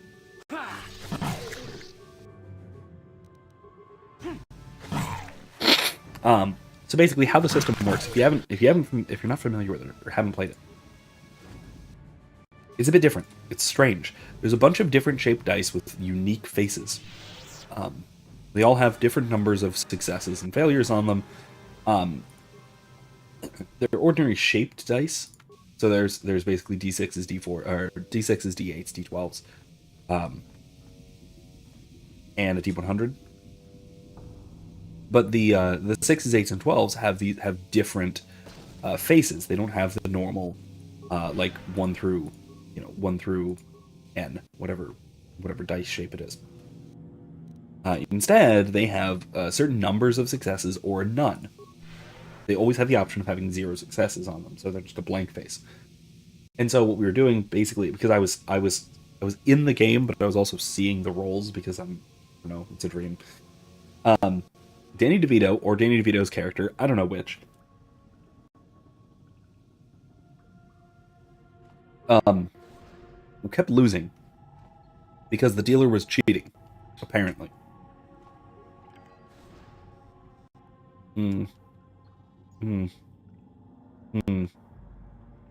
Guess I'll go deal with that, shall I?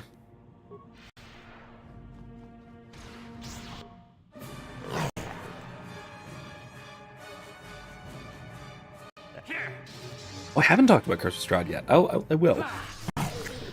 Going very well, comparatively. Yeah, so anyway, this was, so Danny DeVito is apparently losing at Sabak, and he's getting all mad about it.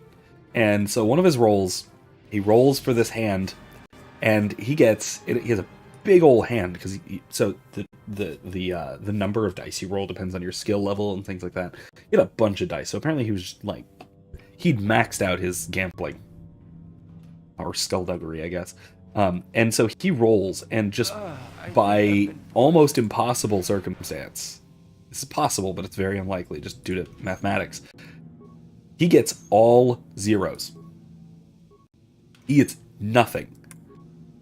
And so, being Danny DeVito, he's all getting mad. He's getting upset at this, and so he's like, no, keep counting. Make sure you found all the dice. And so I start like finding force dice. So some of the dice are for force powers, and they either have light side or dark side pips. So they have either 0, 1, or 2 light side, or 0, 1, or 2 dark side, or 1 light and 1 dark. And so I started to count up these dark side dice, or these force dice, and I kept seeing they all had dark side pips. They'd rolled all dark side pips. But apparently, what this meant was how I was interpreting this dream as I was beginning to wake up was that Danny DeVito was so frustrated at being cheated at Sabak in our Edge of the Empire game that he started tapping into the dark side to cheat back. So anyway, that is how my subconscious brain is interpreting our one of our campaigns. At least seeing how this might go. Anyway, let's see what's up with these two. No, you can't come in here. You'll let the Firaxa and the Selkath in. I No, won't. No, I stay won't. out. Stay out. I won't let you open the door for those monsters to get in. I'll stop you. I'll suck all the pressure out of the chamber. That'll stop you. Kill them! Kill them now! 60 Excuse seconds me? to complete depressurization. 54 seconds to complete depressurization. No problem. 48 seconds Got to it. complete depressurization. Okay, 42 seconds to complete depressurization. 36 seconds to complete Got it. depressurization. oh, hey. Deactivate. No, we're good. No. The Firaxa will get us. No. You can die from the that, I Selkath are think. coming. No. No! No! Ah! I'm a friend, I'll protect you. You're both safe now. I'm sorry for what I did. Okay. I don't know what came over me. I just panicked when I heard someone outside the door. Please forgive me.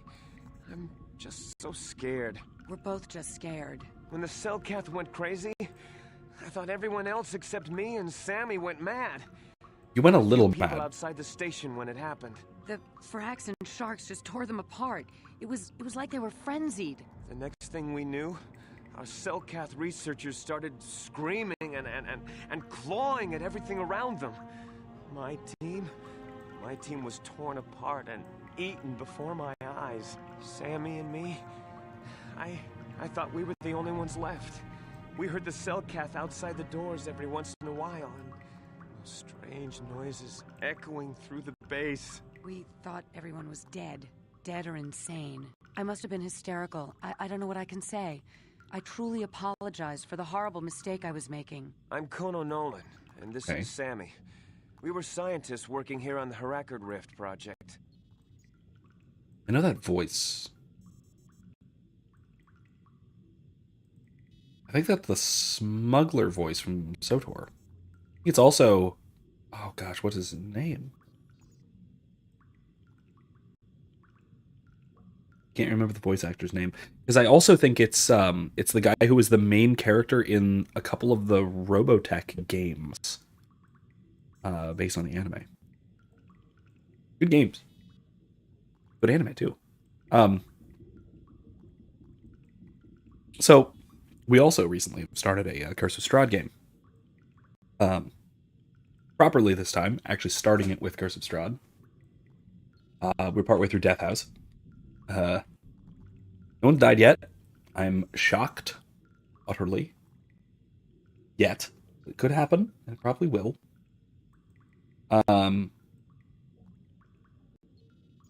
But yeah, things are actually going quite well. We're going through it really, really quickly, which is a relief for Curse of Strahd, given that I've talked about this on the stream before, and Eric has ranted about it in the chat, that the last time I ran Curse of Strahd was with a different group that hadn't started with it.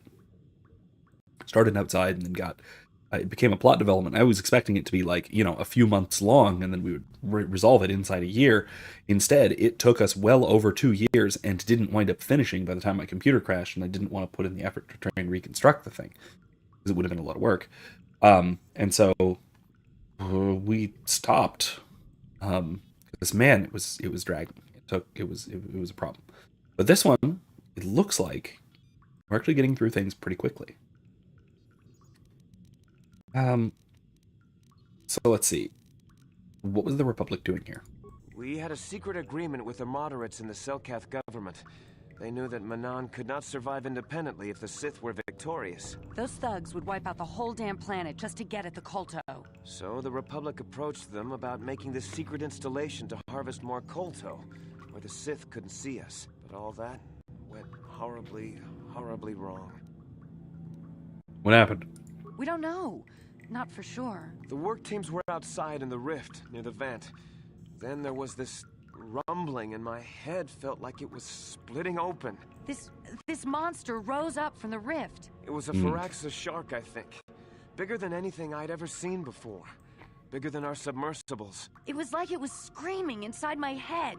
Then Demon. all the Selkaths started screaming too. And they turned on us.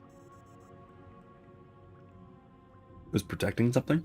It may have been. Maybe it was protecting the ruins by the rift. It could have been. Ooh. It might have a Ruins. lair in the Harakard rift near the Kolto vent. That might explain a few things too. Like what? Like why it reacted so violently when our construction efforts got closer to the vent. And also, why it's so large. It must be feeding off the Kolto. Would have to be ancient indeed for it to reach that size. But with Kolto as a food source... And all those other Firaxan sharks? Those might be its offspring. Which would be why they all swarmed when it called out to them. Children coming to protect their mother.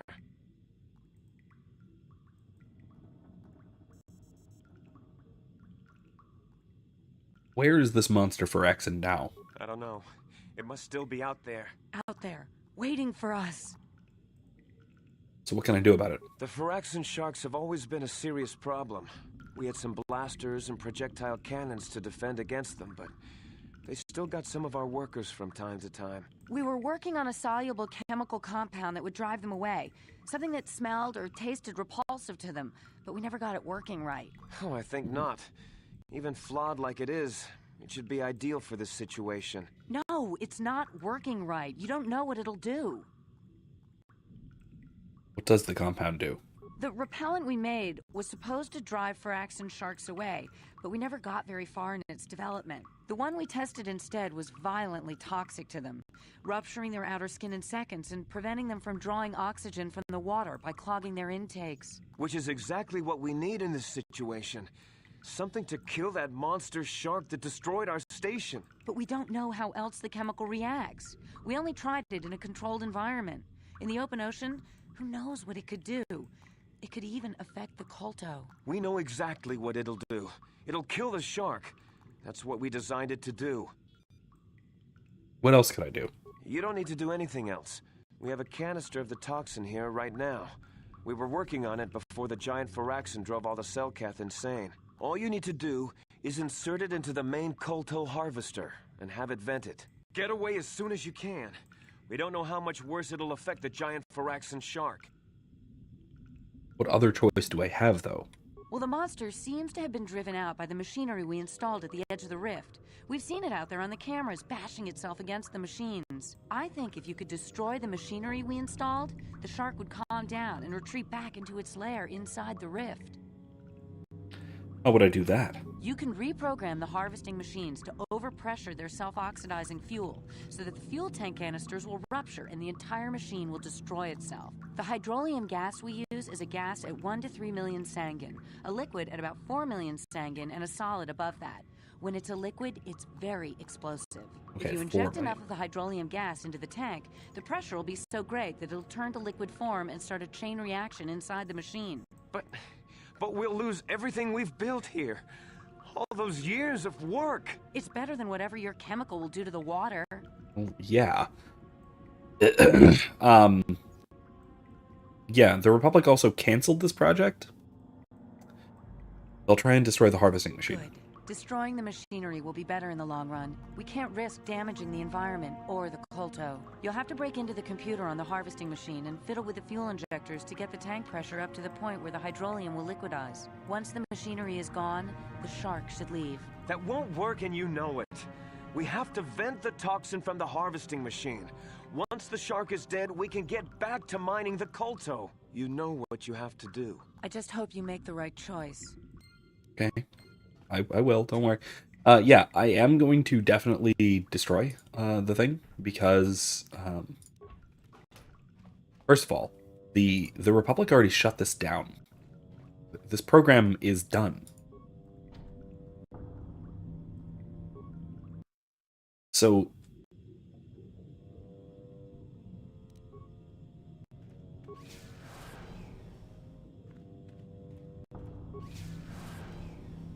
like messing with it, messing with the Kolto, messing with the environment, messing with the giant shark, all of that is only looking to cause more damage. Only a risk for basically no reward. There's nothing we can do to benefit from this, really. Um, oh, hey, what? Are you serious? Hi guys, we're back here again. All right.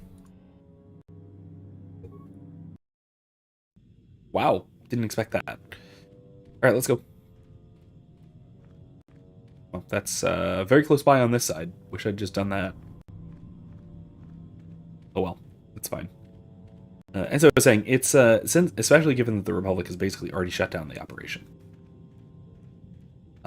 Trying this this untested thing, untested toxin, released into the ocean near the place where the Kolto comes from. None of that's good.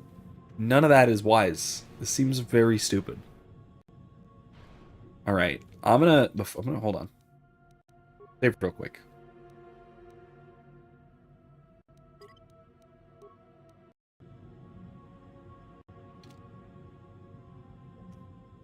I'm gonna try and go out here, over there, to what I assume is the star map. Oh no, that's the giant Phyraxin, isn't it? I want to see it.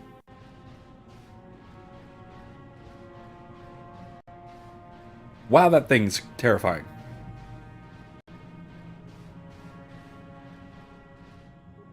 Hi there.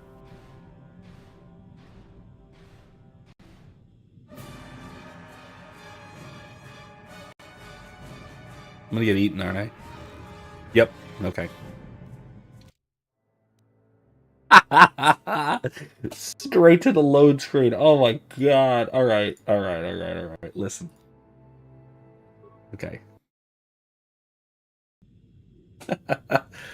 That was dramatic. All right. Let's do this. Fuel tank pressure control. Unstable at 4 million Sangan. Engine? Whatever. Okay.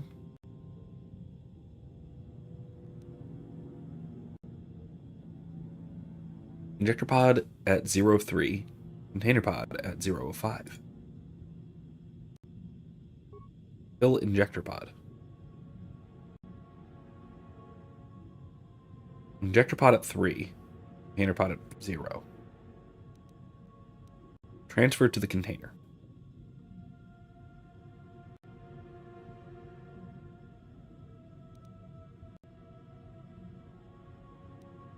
Fill injector.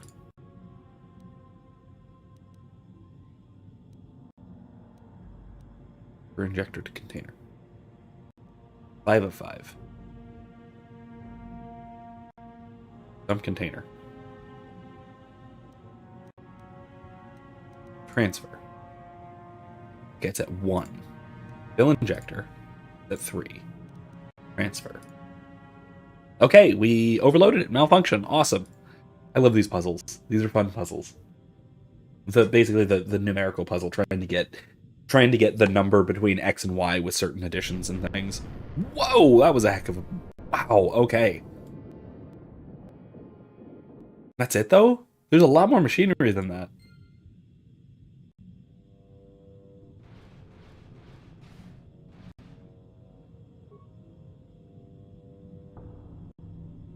Emergency shut down.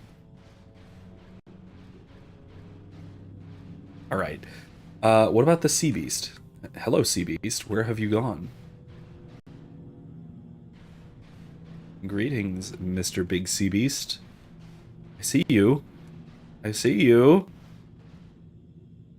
Now that the Kolto harvesting machine has been destroyed, the Great Viraxen shows no signs of hostility. It allows you to pass. It's... okay, so it's sentient, is what you're telling me. And angry. On which note as well, a pet peeve of mine. So there's a distinction to be made between the terms sentient and sapient. Sentient means capable of sensation. Sapient means capable of rational abstraction. Star Wars uses it wrong.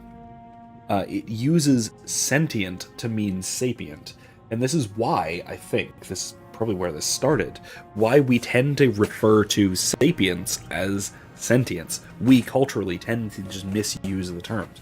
And I think that Star Wars officially misusing the term, because this is not a mistake that writers make. It is an official use of the term in canon, at least in the EU, where it is it's been explained in some source books and things that no, Star Wars uses the term, or xenobiologists in the Star Wars galaxy use the term sentient to describe sapient species. I was like, okay, that's weird, but fine. Like if you set that as a rule within your universe, that's fine. The problem is that now it gets misused in real life. And it gives me trouble as a philosopher, especially because I use these terms. I try and use these terms precisely. Okay, it's star mapping time. Was that it? Did we get it? Do we need to do anything about it, or it's just here? There it is. 1, 2, 3, 4. 4 locations. In Arabish. Those numbers and those letters are in Arabish. That's weird. That's an ancient Rakatan thing. Right, we did it, right? West of the Star Forge, you've discovered another star map beneath the oceans of Manaan. The map is incomplete. Alright, so we did. We got it.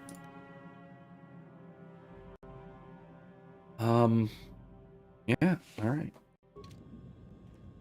Cool. Let's get out of here.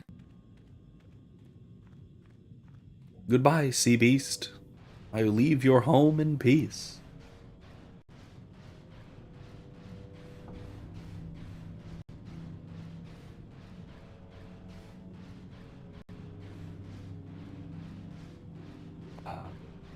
Yeah. It's Big Shark.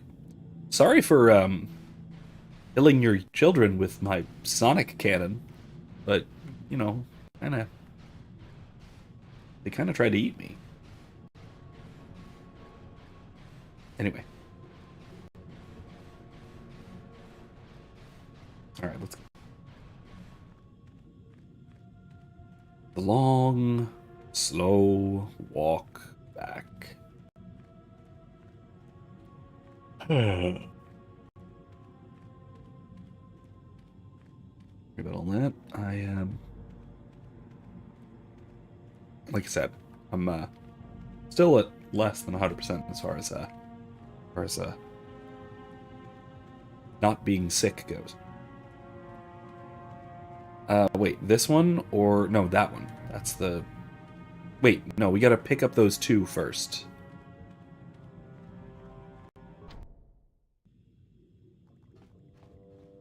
Yeah.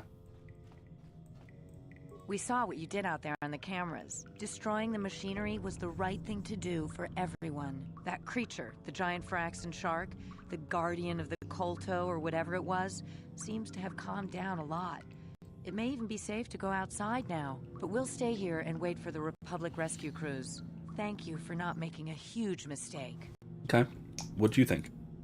I saw what happened on the camera, and I can't believe what you did. How could you willfully destroy the Kolto harvesting machinery?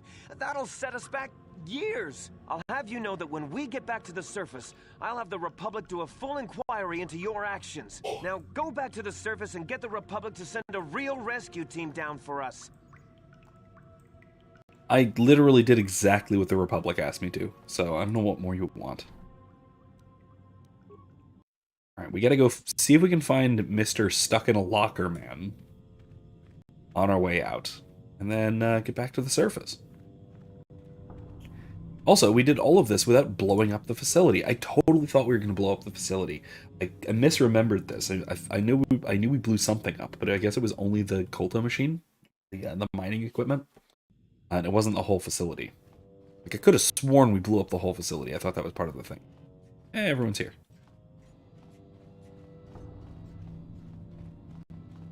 All right. Well, that's good. Glad we didn't drown the guy hiding in the locker. Let's see if we can convince him to come out. Wherever he is. Here? Yeah, right here. Whimpering locker. Which one's the whimpering locker? Yeah. Is somebody out there? Fishy? Fishy? Alright, Fishy. I'm Ainchar. I'm here to rescue you. Come out. We'll protect you. No. Oh. You want to come out. Okay, fine. Never mind. Never mind. Where is the... Oh. Yeah, okay. I have a long way to go. Right, let's get back to the submarine and then back to the surface. Oh boy.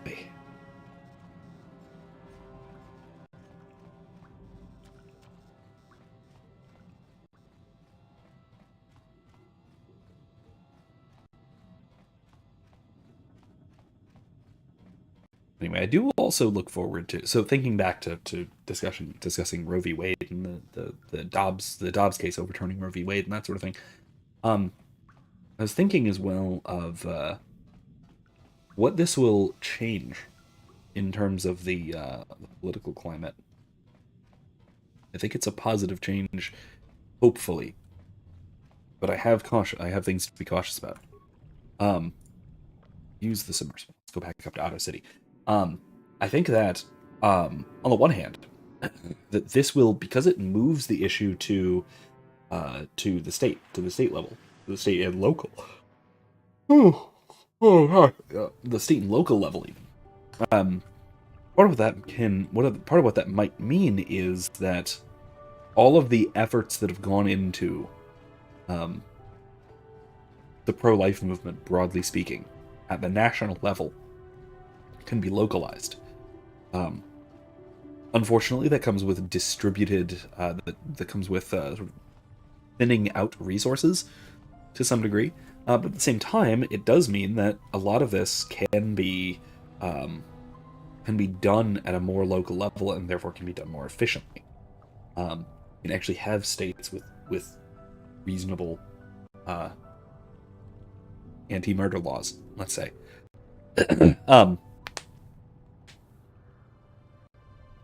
And so that I like that things are diverted more locally. I also don't think that the pro-life side will move, at least not in anything like the short term. I don't think that they will move to try to make abortion illegal nationwide. I don't see that happening. Not the right style to centralize like that. It'll be more along the lines of moving to decentralize further and to pick battles and pick more local battles. On the other side, though, I do think that there is a danger here that because of the nature of this conflict, it'll move pro-life resources to the local level because of where the status quo is right now, and that could mean that the left could secure more national victories, more centralized victories. Whether about this issue or anything else, just because of where resources will move, where energy is, where activism moves, and that sort of thing. So I'm cautiously optimistic, and I acknowledge that yes, this has been a huge victory. But there's a lot more to do. You've returned. I was beginning to fear that you too might have been lost. Did you find out what had happened down there at the facility? Your construction woke something up. Something was down there? Living in the rift by the Kolto? A giant Phyraxan shark that drove all the Selkath insane. It's horrible. The entire operation wasted by a disaster we could never in 1,000 years have foreseen. What has happened to the facility itself? Were there any survivors? A few scientists have survived. Well, that's good to know. Good to know And one mercenary. But what has happened to the facility? Was it damaged? The harvesting machine was destroyed. No, that is terrible. That will set our work back years. It may even cost us the war. While I am Wait, it's not glad cancelled? that you were able to solve our problems, the cost may have ended up being much too high. But you have done your job and helped us in our time of need. Seriously? For that I thank you. Oh, and did you end up finding your star map? Yes, it did. As you can see, by helping us, you helped yourself. Perhaps we can work together again in the future. Okay.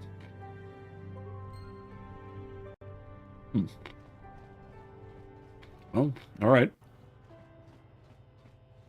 I really did think that I really did think they were actually going to cancel the operation. I didn't think that they were going to just intend on continuing with this even after what happened. But hey, what are you gonna do? What's going on here? This is a weird cutscene. Hi there. Stop, human. We've detected a number of underwater detonations coming from the vicinity of the Frackard Rift.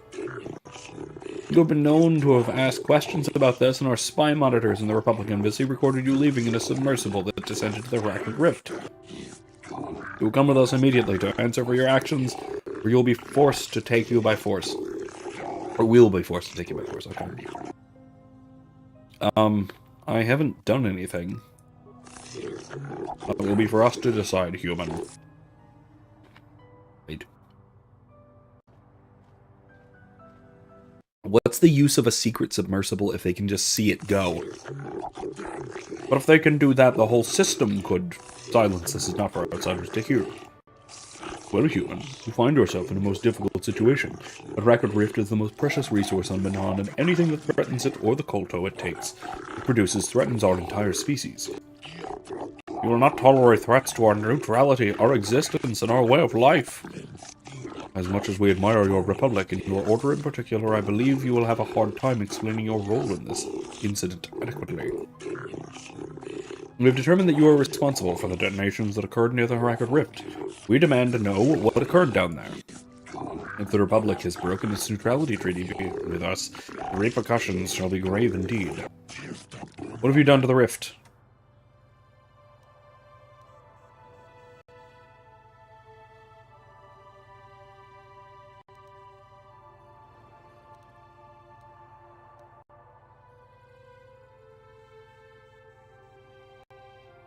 I mean, yeah, we can take them down with us. That's fine.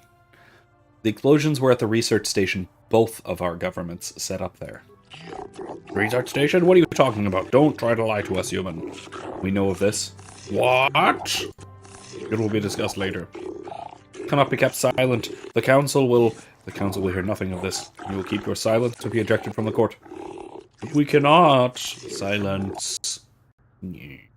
What has happened at the research station? What caused the explosions? The machinery had woken up a giant Phyraxan shark. Giant Phyraxan, could it be? Impossible. It is only a legend. But he said he killed it, didn't he? You killed this shark, human?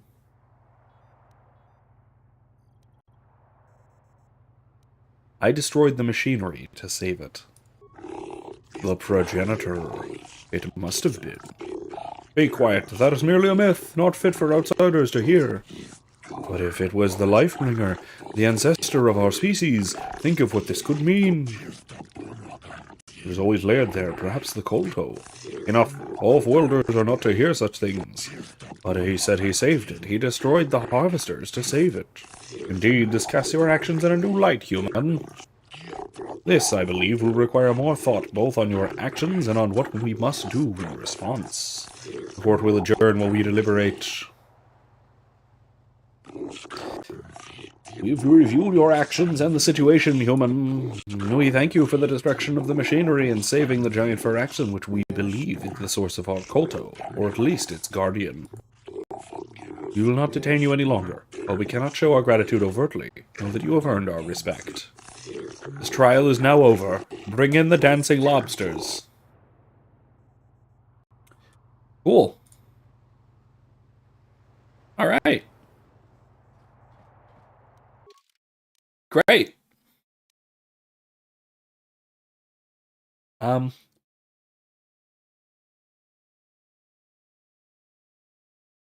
Yeah, I'm not going to do that.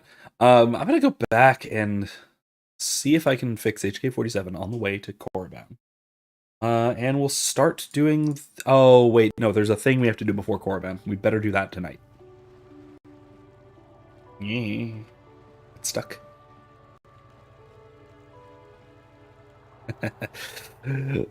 Michael says, the silence lines remind me of the robot council from Futurama. Yeah, yeah. Honestly, the courtroom scenes in this are very, very ham-fisted. Yeah, come on, everybody. You know what? This is dumb. Back to the Ebon Hawk. The courtroom scenes in this are very ham-fisted. They're not bad. They're just very... They're very on the nose. They're very, overly dramatized. Statement. And so they come off as very, very melodramatic. In the same way that well, like you said, the Robot Council scenes in Futurama and a lot of things like that, that are intended to be sort of comedic and tongue-in-cheek. I get the feeling these are not meant to be, but they turn out to be. Alright, let's see what I can do here. Affirmative. If you believe your skills are up to the task, Master, then I can certainly guide you through the process. Request. I only ask that you be oh so very careful, Master. I am too valuable and well-crafted to perish at the hands of ineptitude. Alright, let's get started. Statement. As you wish, Master. The first stage is the simple one, and that is accessing my central control cluster. This may take a while. First, you will need to open 3 panels. No! What are you doing, Master? That is my motor core. Stop! Ah! Supplication. Perhaps it would be best if you desisted your efforts for the moment, Master. This seems to be going nowhere. Alright, we'll do this later. As you desire, Master. I don't think I'm ever going to be able to do that, though. Oops. Fortunately. Let's see what Jolie. See if he has anything there. You mentioned something about your wife before. I don't want to talk about that. I don't mean to pry, but... Yes, you do. You may mean well enough, but my private affairs are just that. Private. Let me tell you something. Once you've lived as many years as I have, you'll have yourself a long, long list of memories. If you're lucky, most of them will be good. If you're not, some will be bad. If you're really unlucky, some will be so bad you never want to be reminded of them again, ever. You'll go far away, to a place that doesn't hold any memories at all. And there you'll be happy just to forget and be forgotten. Is that why you went to Kashyyyk? Partly, maybe. I doubt I could ever explain it to you fully, even if I wanted to. Let me ask you this. Have you ever been in love? Truly in love, I mean, and not simple infatuation. Ooh. Well. Exactly. You're still at the beginning of your life. There will be women in your life. Perhaps many women. But if you're fortunate, you'll find love once. The Jedi, with their damnable sense of over-caution, would tell you love is something to avoid. Thankfully, anyone who's even partially alive knows that's not true.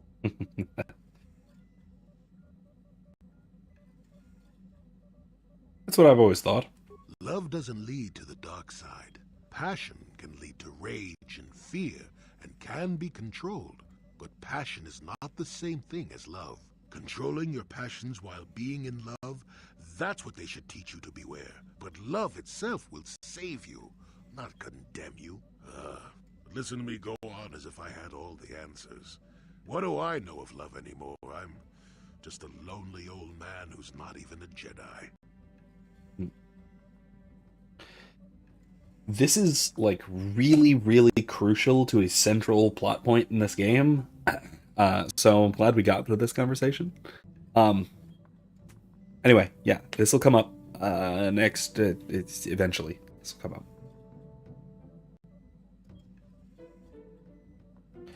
No, I want to hear what you have to say.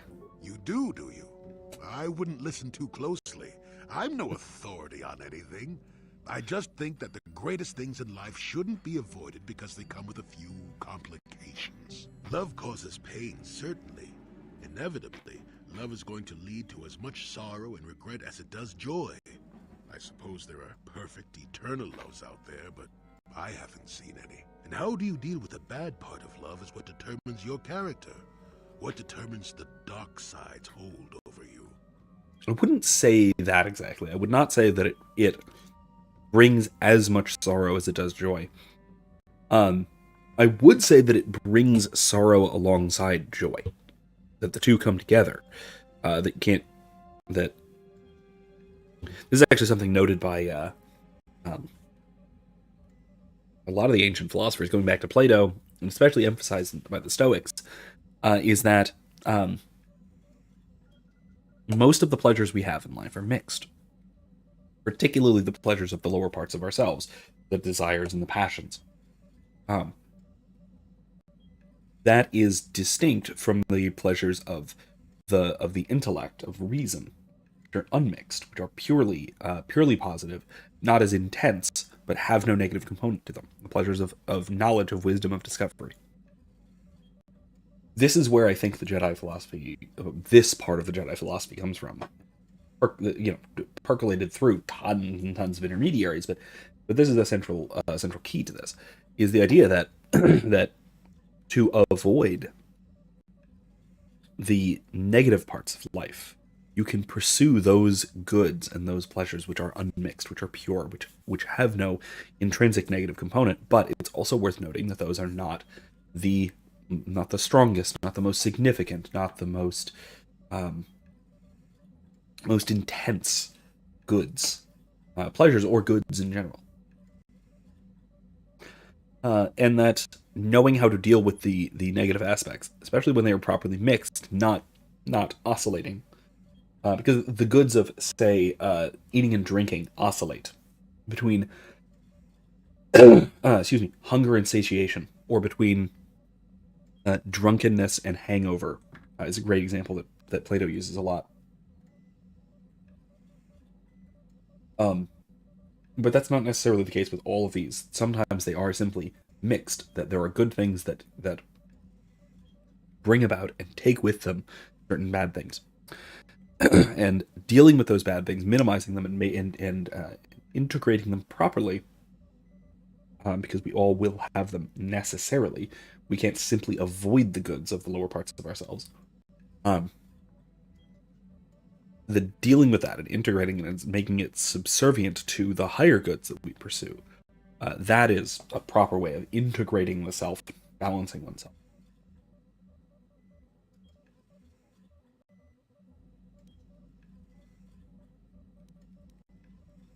Maybe the Jedi just think you shouldn't take that risk, though, which is what I was kind of saying. Bah, life without risk is boring. Is that how you want to live? You want love, you've got to fight for it. I'll tell you one thing. Sometimes, no matter how hard you try, you and the one you love simply aren't meant to be together. The trick is to know when that is. To know when it's time to fight and when it's time to part ways. There I go, waxing philosophical again. Somebody blast me already. No. Let's get going before I start talking in riddles, damn it. I don't know why, but this makes me want to go talk to Bastila. Oh gosh, see if she has more to say, or if there's anything in reaction to that. How can I help? Nope, never mind. Then I suggest we move on. Guess not.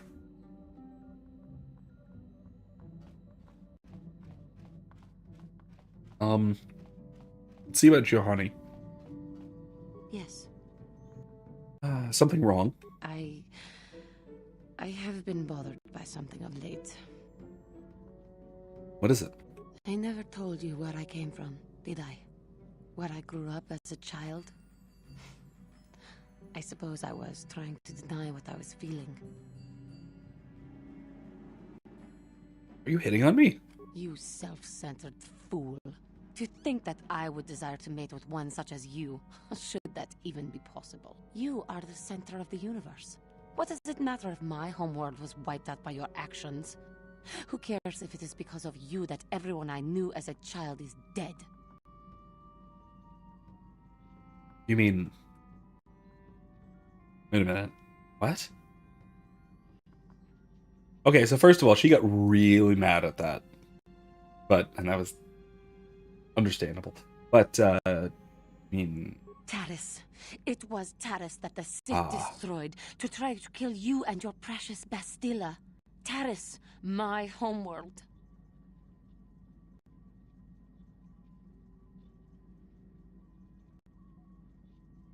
I am sorry, Juhani. I didn't know. If it were not for you and Bastilla, the Sith would have never had reason to destroy that world. It was your fault for being there, and your fault for rescuing Bastilla.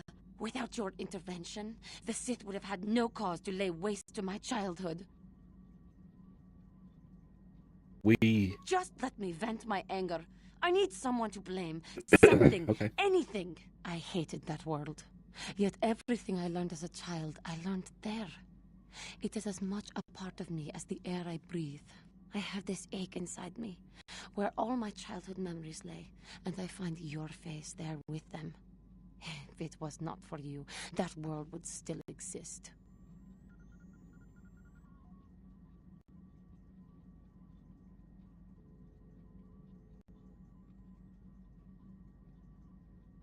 I mean, I think this is the right answer. But this is certainly admitting...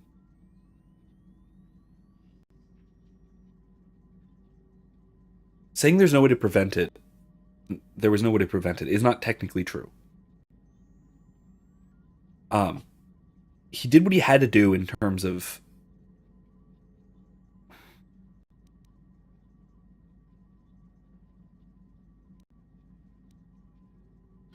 He did what he needed to, but he could have done otherwise. I mean, he did the right thing, but...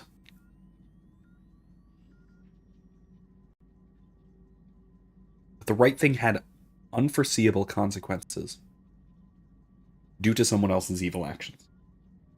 This is, I think, a distinction between... I've made before, between excuses and justifications. Where an excuse says that I didn't really do it. A justification says, I did it, but what I did wasn't wrong. And saying I did what I needed to is a justification. Saying I did the right thing. Consequences be damned. Saying I'm sorry there was no way to prevent it is kind of excuse. It's saying I'm not the one who caused it. I think it would be best not to do either.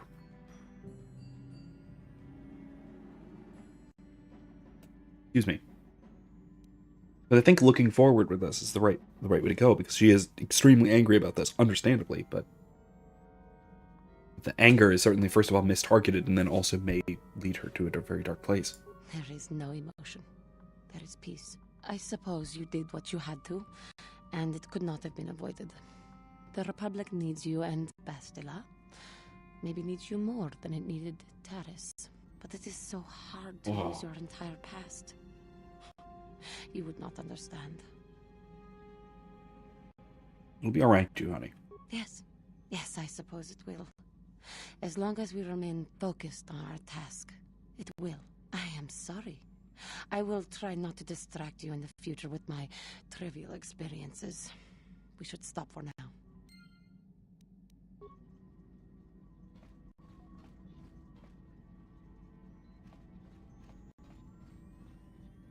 That was a lot heavier than I was expecting.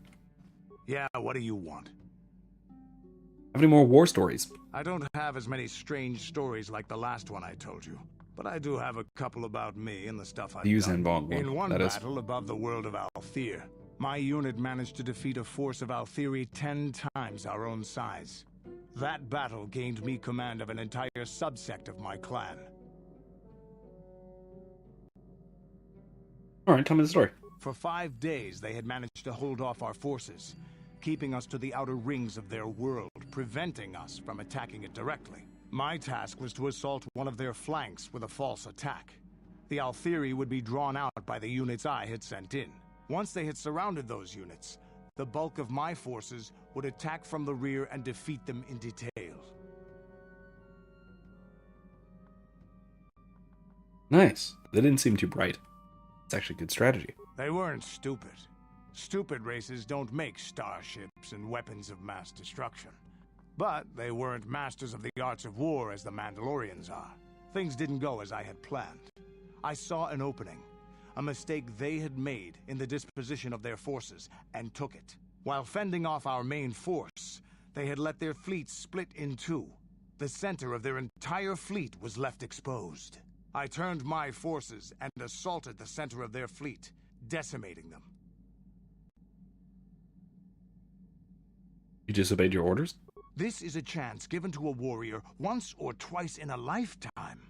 The chance to change the course of history in a single act. Their slow, ponderous ship could not turn to face us without being overwhelmed. The command vessels were destroyed in seconds. Their ranks were thrown into chaos. It was amusing to watch the surviving ships scatter and flee. Several even tried to dive through the plane of the rings to escape us. They were shredded by the rings, or crashed into rocks, or were destroyed by our forces as we pursued them. Warriors do not flee from a battle if they are losing. They fight to the end, as we did against your Jedi Revan. Another time, maybe, I'll tell you about how the war with the Republic went. For now, let's just get on with things. Is there something else you want to know? Nothing more for now. Your choice. I'm here if you want something done right. Hey, Bublin, welcome. Bublin asks if I have any favorite parts or episodes of the Clone Wars or other ancillary Star Wars stuff. So I mentioned before, I love a lot of the post Return of the Jedi EU novels. Particularly, I really like the X-Wing series, and I really liked the New Jedi Order series. Both were real favorites of mine. That said, in terms of the current ancillary Star Wars stuff, I liked a lot of the individual moments, in particular, of both seasons of The Mandalorian, but especially the first. The second one had some good moments, but the plot sort of started falling apart a bit. As far as the Clone Wars goes, I absolutely love most of it. There are exceptions to that. There are parts of it that I'll usually just kind of skip over. But I mean, the usual answers of the Umbara arc is very good, very good. The Siege of Mandalore, that entire final 4-episode arc of the Clone Wars of season 7, is some of the best Star Wars content there is. It is on par with the original trilogy. Incredibly well done, incredibly well written, incredibly well acted, and it is certainly smaller scale than most of what we get in the movies. But understanding what the scale is makes it so much more personal, or not, maybe not more personal, but as personal as any of the interpersonal conflicts they get in the main trilogies.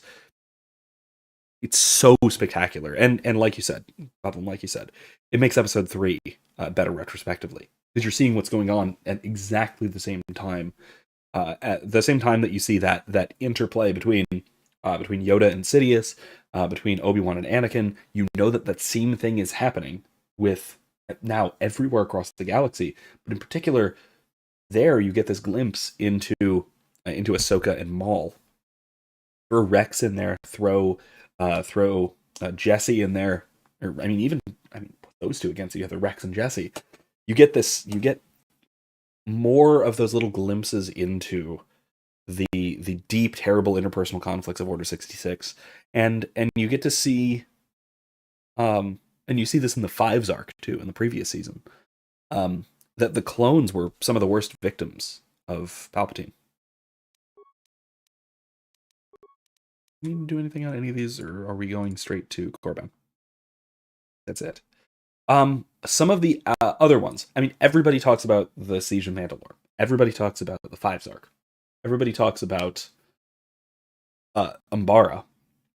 I really liked what was it? Because I've just been rewatching. I rewatched some highlights of the Clone Wars, and I've just been rewatching Rebels as well.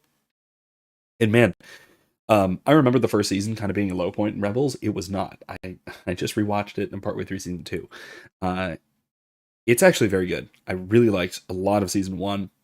A lot of the interplay with the Grand Inquisitor, fantastic. Tweedledee and Tweedledum, the two Inquisitors in season 2, they're maybe less so. Some of the plots and things are interesting, but they're not good villains. But no, it's in Clone Wars. What are some of the ones that I really, really enjoyed? What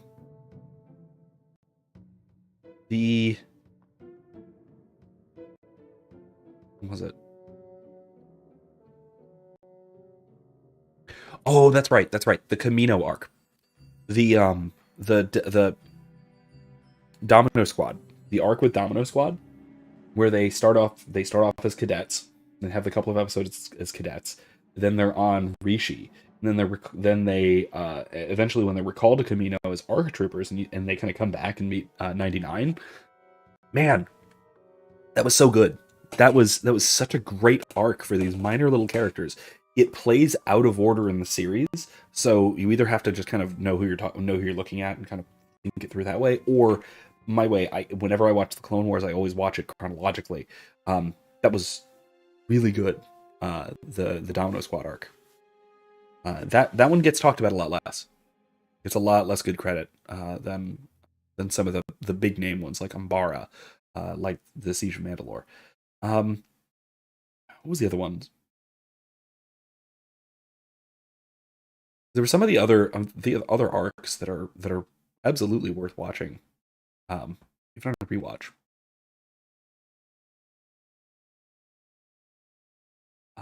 The other little standout moments, I really liked the Deserter. That's what it was called. The one with Cut LaQuain, the clone that they find in Dantooine. Was it Dantooine? I think it was Dantooine. No, Seleucami. Sorry, Seleucami. That was great. That was a fantastic look at the war from an outside perspective, and it was really a highlight. That's I think what I like most about most of the Clone Wars is kind of seeing the war from novel little perspectives like that. And I think that it does it very, very well. All right, so let's go to Korriban. The Sith Academy. The homeworld of the Sith? Yeah, the homeworld of the Sith. Not their capital. That hasn't been discovered by the Republic just yet.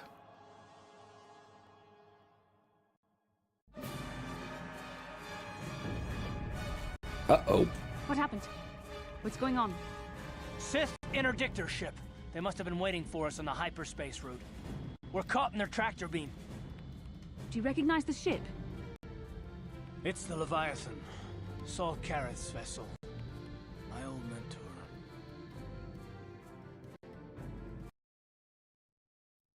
All right, let's go handle this. We've got a half an hour. I think we can do it.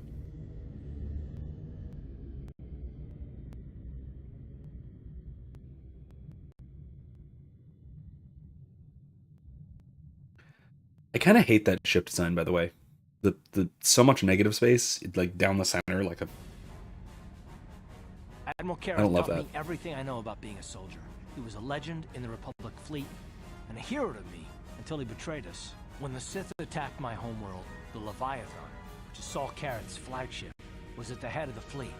My family was destroyed that day, and my wife died in the Sith bombardment. Don't let your lust for revenge cloud your judgment, Karth. I'm not gonna do anything stupid. I mean, I won't throw our lives away in some mad quest for vengeance, but if I get a chance to kill Saul during our escape, nobody better get in my way. Talk of an escape is somewhat premature, don't you think? We don't even have a plan to get out of this mess yet. And I'll admit, it won't be easy. Saul's no fool, and he won't underestimate us either. You can count on plenty of guards watching every move we make. Maybe Admiral Kareth doesn't know how many of us there are on board. We all have special talents. Talents we could exploit so that one of us could stage a rescue. We just have to figure out who has the best chance to avoid capture so they can come and rescue us later. It's a long shot, but it's our only hope. Oh, right. That's right. I almost forgot that this sequence involves a whole, like, getting captured thing.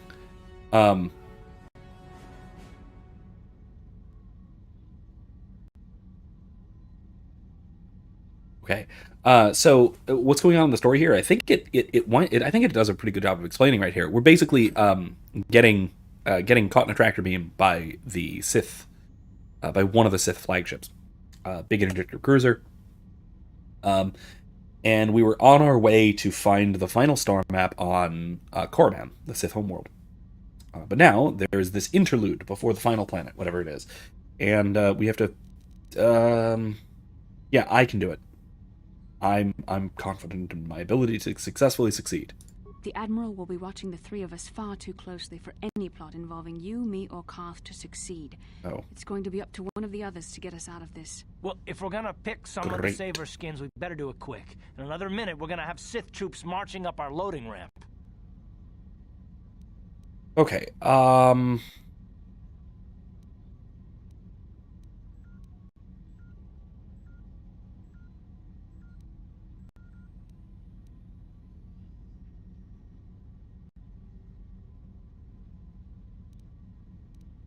gonna use this opportunity to use HK. I'm gonna regret this. Let's do it. Statement. My construction includes a reserve memory chip and backup power supply that automatically kicks in if I have been shut down too long. Deactivate my main circuits and wipe my memory chip. The Sith will take me to the junk heap, and I can come rescue the rest of you after I reactivate. Cool. Okay, we'll shut down HK-47. Hope this plan works. Hold on, they're dragging us into the docking bridge. I love this. That is such a good plan. Bastila, Karth, and the crew have been taken prisoner as you ordered, Commander. Excellent. Have you searched the ship thoroughly? Admiral Kareth warned me to be on alert for any kind of treachery. We found a disabled hunter-killer droid in the back of the ship. Excellent. We can reprogram this droid to fight in our own army. Wipe its memory chip and take it to the salvage shop. The technicians will deal with it later. Awesome deal. Karth, it has been far too long since we last spoke. I see the recent months have not been kind in your case. I barely recognized you. But I recognize you, Saul. I see your face every night, even as I promise myself I will kill you for what you did to my homeworld. Did you learn nothing in your time under me? As a soldier, you should understand that casualties were unavoidable. This was an act of war. It was a cowardly act of betrayal. Your fleet bombed a civilian target into oblivion without warning or provocation, and the blood of those innocent people is on your hands. In war, even the innocent must die. The Sith would not accept me until I proved I had truly turned my back on the Republic by bombing the planet. My wife died in that attack, Saul. And for that, I swear I'll kill you. You used to be a man of action, not of empty words. Cling to your lust for revenge if you must, but spare me your tired threats. I've heard them all before. You're an insignificant part of these events anyway. Lord Malak is far more interested in your Jedi companions. He has great plans for them. We will never serve Malak or the dark side. The Sith will be destroyed, Admiral Kareth, as will you if you don't turn away from this path. Your words are brave, Bastila, but the lure of the dark side is hard to resist. Or so I've been told. I wonder if your companion is as devoted to the light as you are. That's a good question, Pavlin. He asks if there are any big Star Wars games that I really dislike, or anything else I want to mention. So oddly, I've never been a big fan of Empire at War. I like some RTSs, but it is, in my mind, far too micromanagey. Primarily because even if you're doing capital ship combat, you have to individually control like individual turrets and things, and it's way too micromanaging for me in terms of RTSs. I've never liked it. I get the appeal. I think it's a really good game. I just don't like it personally. The other obvious answers are, games that were objectively crap. Like, I mean, the 14 Battlefront? Like that, things like that. Those were just bad.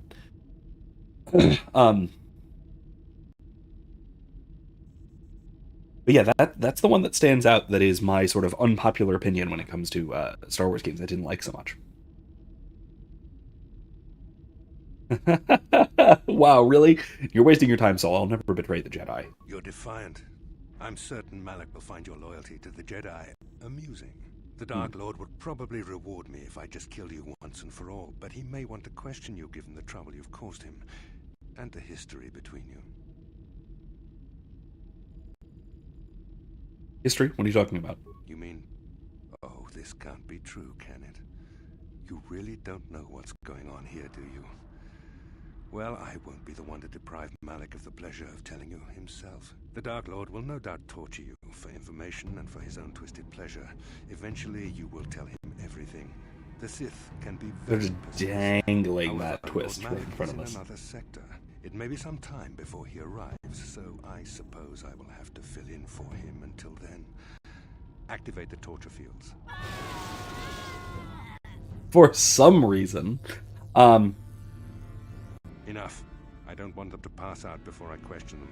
Malik will appreciate any information I can give him when he arrives. Don't waste your breath, Saul.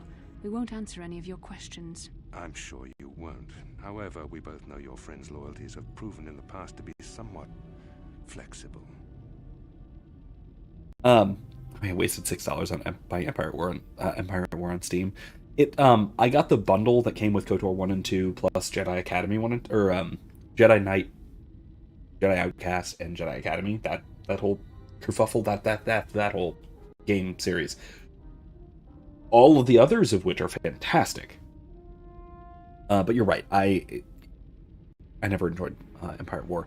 2017 Battlefront is good. Yes, I absolutely agree. If that's something you guys would be interested in seeing me stream, particularly after KOTOR 1 and 2, yeah, I'd be on board streaming the campaign of it. Like I said, I think I mentioned this before, I'd have to be very, very careful about music. Because I do think it uses licensed music from the films, which could be a problem for YouTube. But I'll look into it. It's a good option. It's a good idea. There's a lot to talk about in there too. Cause the campaign in that game is actually really good, surprisingly good. My loyalty is as true as Bastila's. It is time to put your loyalty to the test. I doubt torturing you will gain me your true cooperation. Your will is too strong to be broken that way. However, even the strongest of heroes has trouble watching those they care about suffering.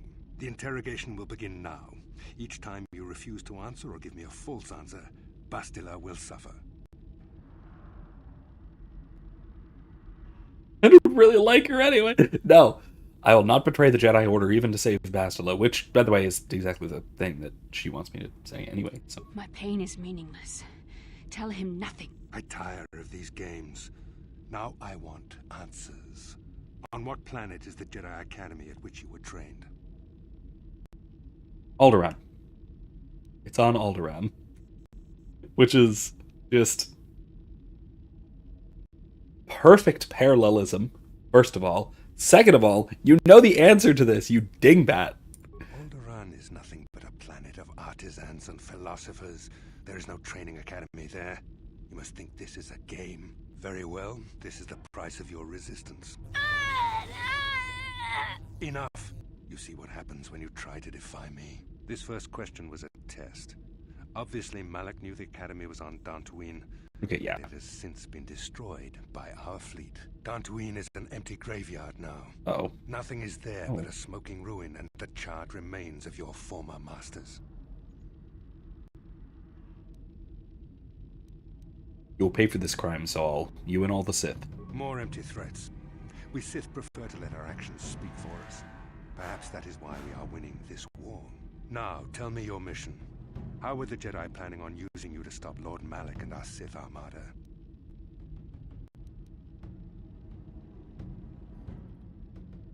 You've been sent to assassinate Lord Malak. Do you take me for a fool? The Jedi are not assassins. They would never devise such a plan.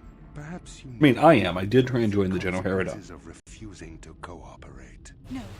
No! Pain! Listen, can you not hear her suffering? You can spare her further pain by simply answering my questions. Now I will ask again, on what mission did the Jedi Council send you?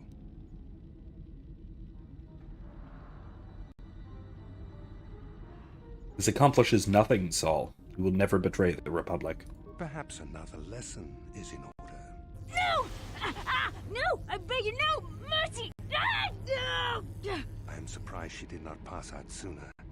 Rarely have I seen someone withstand such punishment and remain conscious. I see I am wasting my time here. When Malak arrives, you will learn my interrogation techniques are considered merciful among the Sith. I will leave you here in your cell with a small taste of the horrors you will suffer when Lord Malak arrives.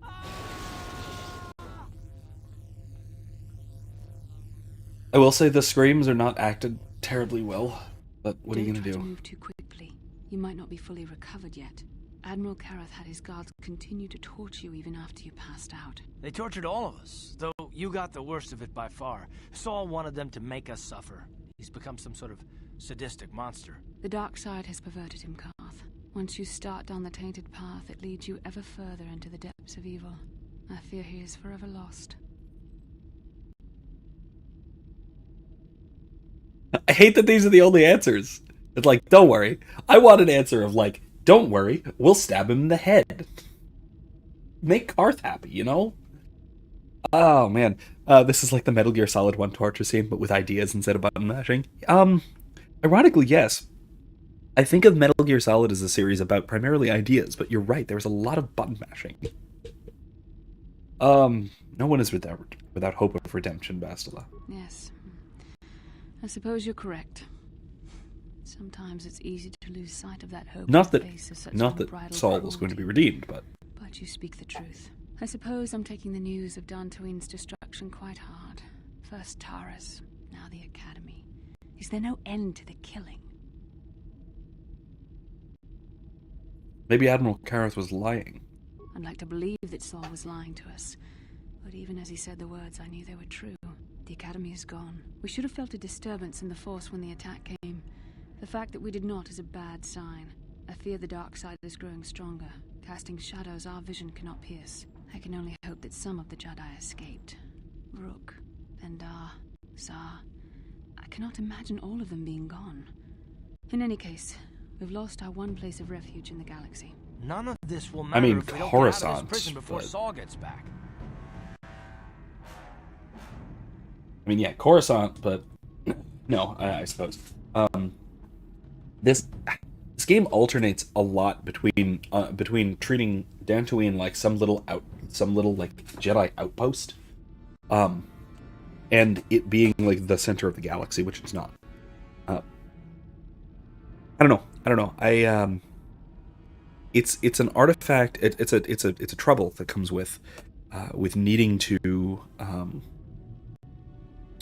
work within the constraints of what you can realistically build in an engine like this and in a game of this breadth. You can't really go to Coruscant, unfortunately. So, you're stuck with Dantooine, which is good because I love Dantooine. I love the temple on Dantooine.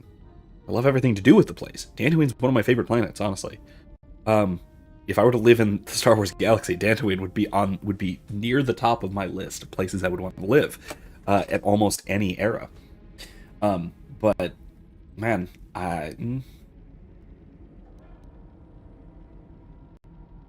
the way it's used here is odd. That's all.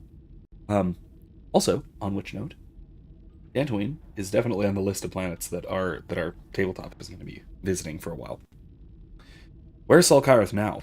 Saul mentioned that Lord Malak was on his way. I think the Admiral left to prepare for his arrival and to report the results of our interrogation. It is fortunate you were able to resist the Admiral's questioning. The fate of the galaxy could be changed by revealing the slightest piece of vital information. I have to confess something. There was a moment, just a moment, When part of me was hoping you would tell him what he wanted to know, just to make the horrible pain stop.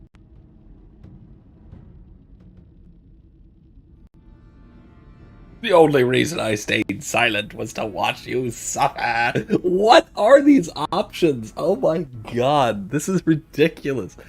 God, I kind of really miss old BioWare games. Like this one and Dragon Age Origins were just notorious for this, especially with unvoiced protagonists, where you could just be a complete dick to everyone. God, I'm sorry, Basilisk. Watching you suffer tore me apart. I know you would never do anything to intentionally cause me pain, but you did the right thing. I don't honestly know if I could have been as strong in your position. To watch you suffer like that, it might have been too much for me to bear. Did you feel that? A disturbance in the Force. The Admiral has sent his message. The Dark Lord knows we're here now. Malik is coming. Well, then we better hope HK-47 busts us out of here before he arrives. Speaking of...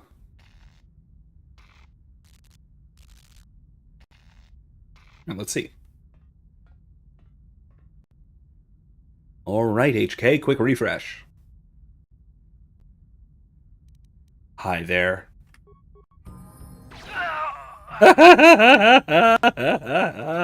Oh my god, that was spectacular.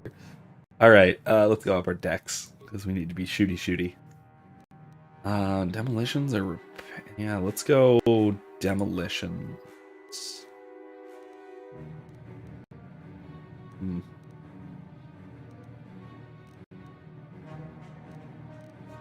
No, we need computer use, at least a little bit.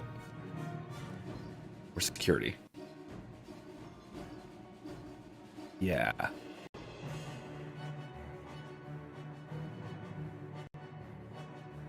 Yeah, let's go computer use. I'm gonna need it. Okay. Improve Power Blast. Or Master Power Blast.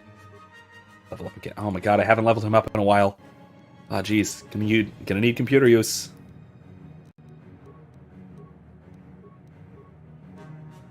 Gonna need computer use.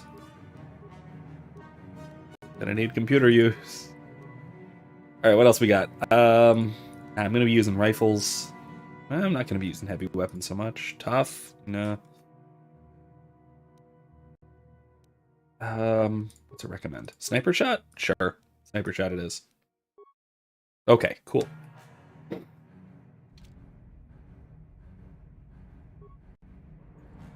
Sweet. Look at that. Alright, let's do some upgrading real quick. Security interface. Okay, fine. Type 2. Your probe. Shield disruptor, that's good. Advanced flamethrower, absolutely. Medium plating. Light plating. Medium plating type 3. Blaster. Oh man, I only have the one blaster rifle. That's unfortunate. Energy shield level 2. Okay, cool. Alright, what we got here? Reactivate.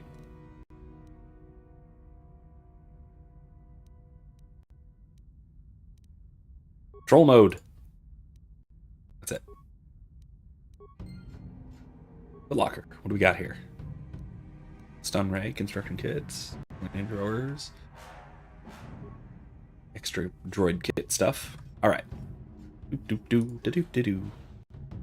are we shooting?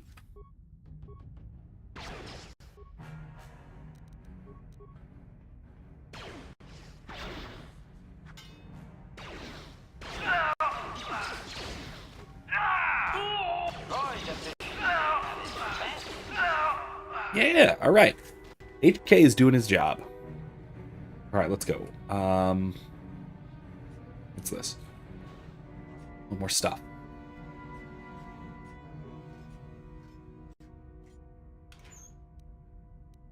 Doesn't help me at all, but fine. It will. Likewise. Patient gear. Oh, nothing. Alright, fine. Whatever. Let's move along. Let's see. Detention area. Oh, here. That was easy. Locked. Really? Fine. We need to find our way through here. And HK can't just blow his way through. Alright, we only have... Oh god, we only have 12 minutes. We're not going to be able to get through everything, are we? We're going to be able to get through the whole thing. Oh, I got experience for that droid over there helping out. Thanks. Oh, cell block key. There it is. Right there.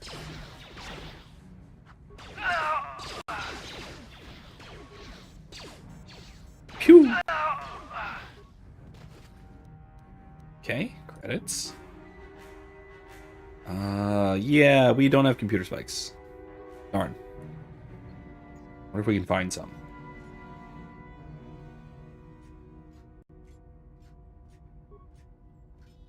Let's see, what do we got here? Ah, computer spikes. Perfect. Convenient. Place the computer. Security cameras. Barracks. Root menu. A block. We don't have enough spikes for that. Detention area. Root menu. Medical. And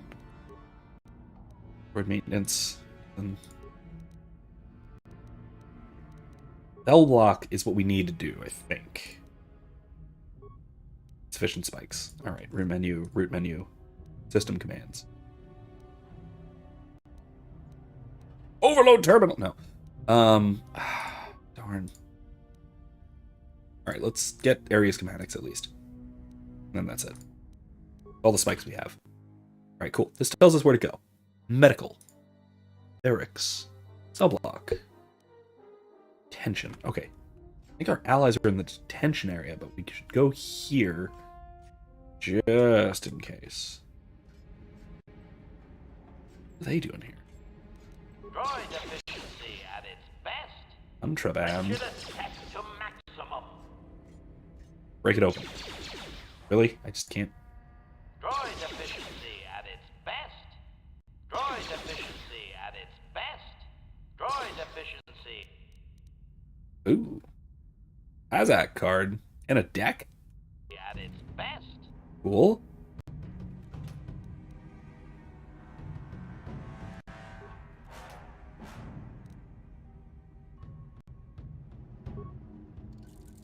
Okay. Door. Up. Shouldn't have done this. Flamethrower.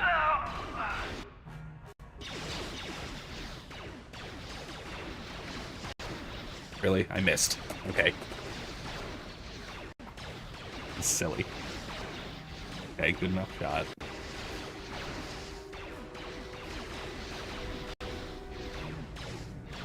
Termination required. Droid efficiency at its best.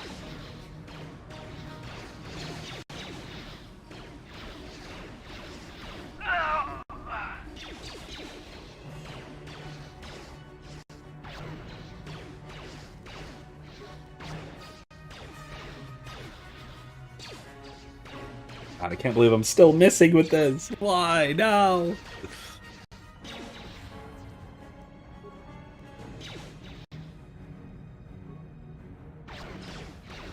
They move closer.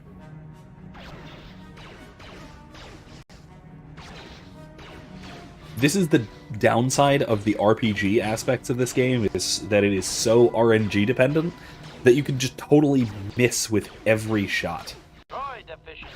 There we go. Oh my god. That you can basically just stand in front of each other for an incredible amount of time, just shooting at each other and getting absolutely nothing accomplished. Pass card, that's good.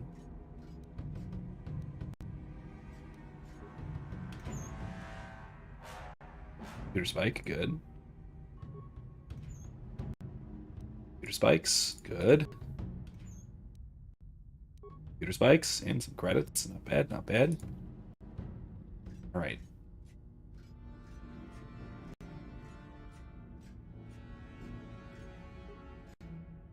No. I don't want to deal with that. Hey, what?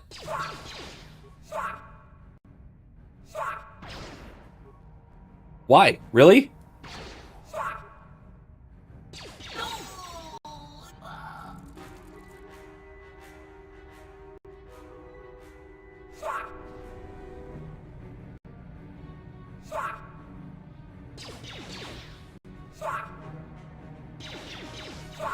This was a horrible mistake. Why did this happen?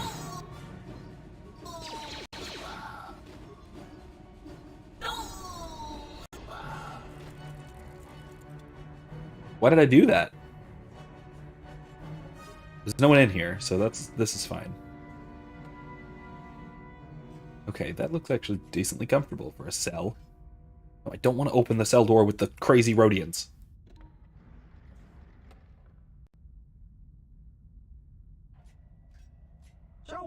Oh, hey. Let me have the cell and me help you. Who are you? Evil Sith unjustly capture me and my ship. They think we spies. They torture all the crew, try and get information. We have not any information. They do not care. They interrogate Captain until his mind snap. We grab First Mate, the Navigator, all crazy now. Mine's gone. So sad. Mine's animals now. Me lowest rank on ship. Only one left. Sith come to interrogate me too. Me just a trader in rare goods. What do you mean by rare goods? Me bring things to people. Oh, you're a smuggler. Okay. Put on nice language. How can you help me? It's something special. Something you can use on ship. A powerful icebreaker. With access to computers. How'd you get that in here? Sith not very thorough search. Say no more, I get the picture. Okay. Let's see what I can do. Let's hope for me yet. You can get me out. Let's just open it. We can do that. Always new. Here, take this thing. Icebreaker. Place it in the computers on the ship. Bring the breaker, bring computers, bring level, yada yada yada. Cool, thanks, bye. Good luck, have fun. Alright, that'll at least be a thing that we can do really quickly and shortly. I think. The computer is not in here. Where is it? Oh, it's over there. Okay. Droid. Quite helpful. Brig terminal. Use icebreaker.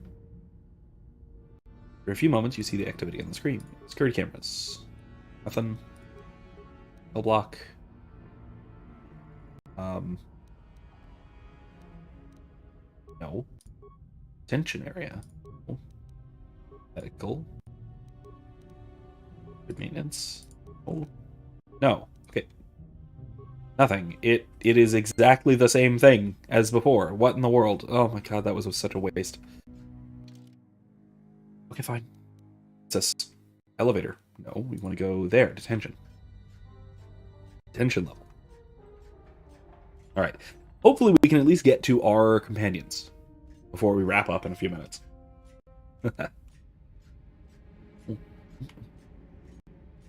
Coffee. Last of it. Detention, a terminal. Unlock aft holding cells and equipment storage. Aft brig, unconcerned. A droid, but when this is Unsecured. all over, I'm gonna see the Republic gives you a medal for your part in this. Now, if I remember the layout of the ship, our equipment should be in a storage chamber just through the north doors. After we grab our stuff, we need to get to the main bridge controls. The bridge is the only place that we can open the docking gates of the hangar where they've got the Ebon Hawk. We have to open those gates before we can fly out of here. We better get moving. I can feel the darkness of Malak's presence approaching, and I don't want to be here when he arrives. None of us is a match for the Sith Lord.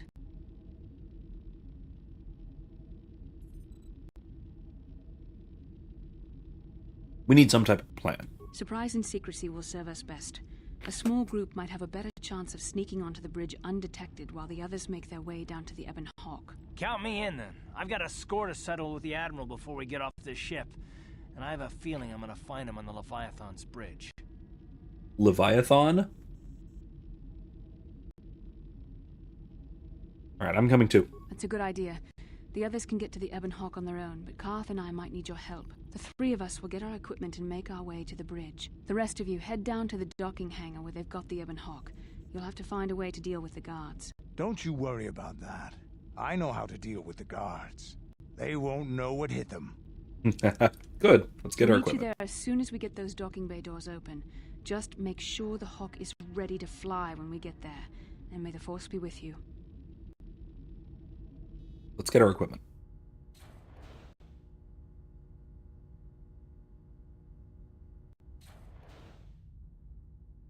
Especially for how often it happens. The floors on most starships in Star Wars seem awfully uncomfortable for barefoot.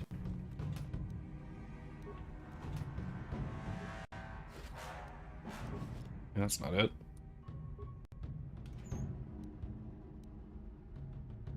Okay, this is everything. This is all of my stuff. Every bit of it.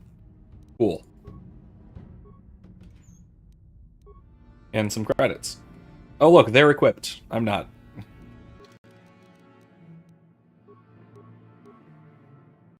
General Herodon.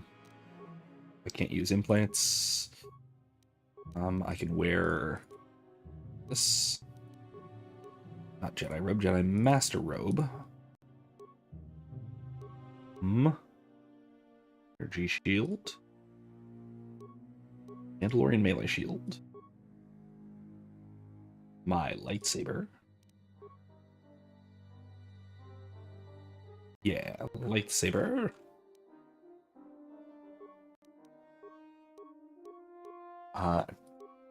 Advanced adrenaline amplifier. That actually might be good. Immunity mind affecting. What did you say? Stealth. You don't hair down stealth unit. Yeah, buddy. All right, nothing there. All right, cool. Anything? Sure. Project close. Why not? Won't hurt.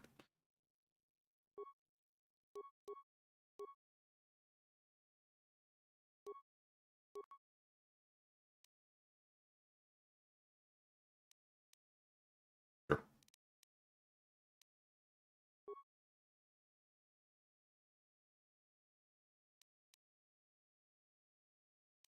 It'll work. All right, Karth's Blaster, Mandalorian Ripper. All right, everybody's equipped. Everybody's all good. What can I do? What? I need to. Oh, right, I need to level up Karth because I haven't used him in a little bit.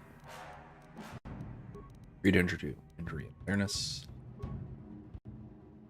What's he need? Sniper shot. Yeah. What's this? Melee weapons now. Sniper shot. Okay. That's it. Alright. Seeing as... Oh, wait. Missed a thing. Oh, Mandalorian assault rifle. Okay. Now did I miss anything? I think that's all. So, thank you all for joining me tonight. We're going to continue this part next week. Finish getting our way off of the ship, off of the Leviathan, and then we'll make our way to continue to Korriban. Hopefully, we'll see what happens with our conflict with Malik, and then we'll go to the last planet, which is Korriban, and then get out of here. Out of there and go to where these star maps lead, to the Starforge, see what we can do there, and wrap this one up. This should be, I think, another, I don't know, 3, maybe 4 streams. We're getting close to the end game, so I've been having fun so far. I hope you have too. Join me again on Thursday as we continue Dragon Age Inquisition. This week, I'm planning on doing a single stream where we hunt and defeat every dragon that we can find. So that should be a good time. And then on Monday, we're going to be right back here as well. Once my voice gets back, once my voice gets back the rest of the way, I also have a video or 2 planned coming up that I'd like to do. So, all I've got time for tonight. So, thank you all one more time for joining me. I hope everyone has a good night, good evening, and I will see you next time. Bye.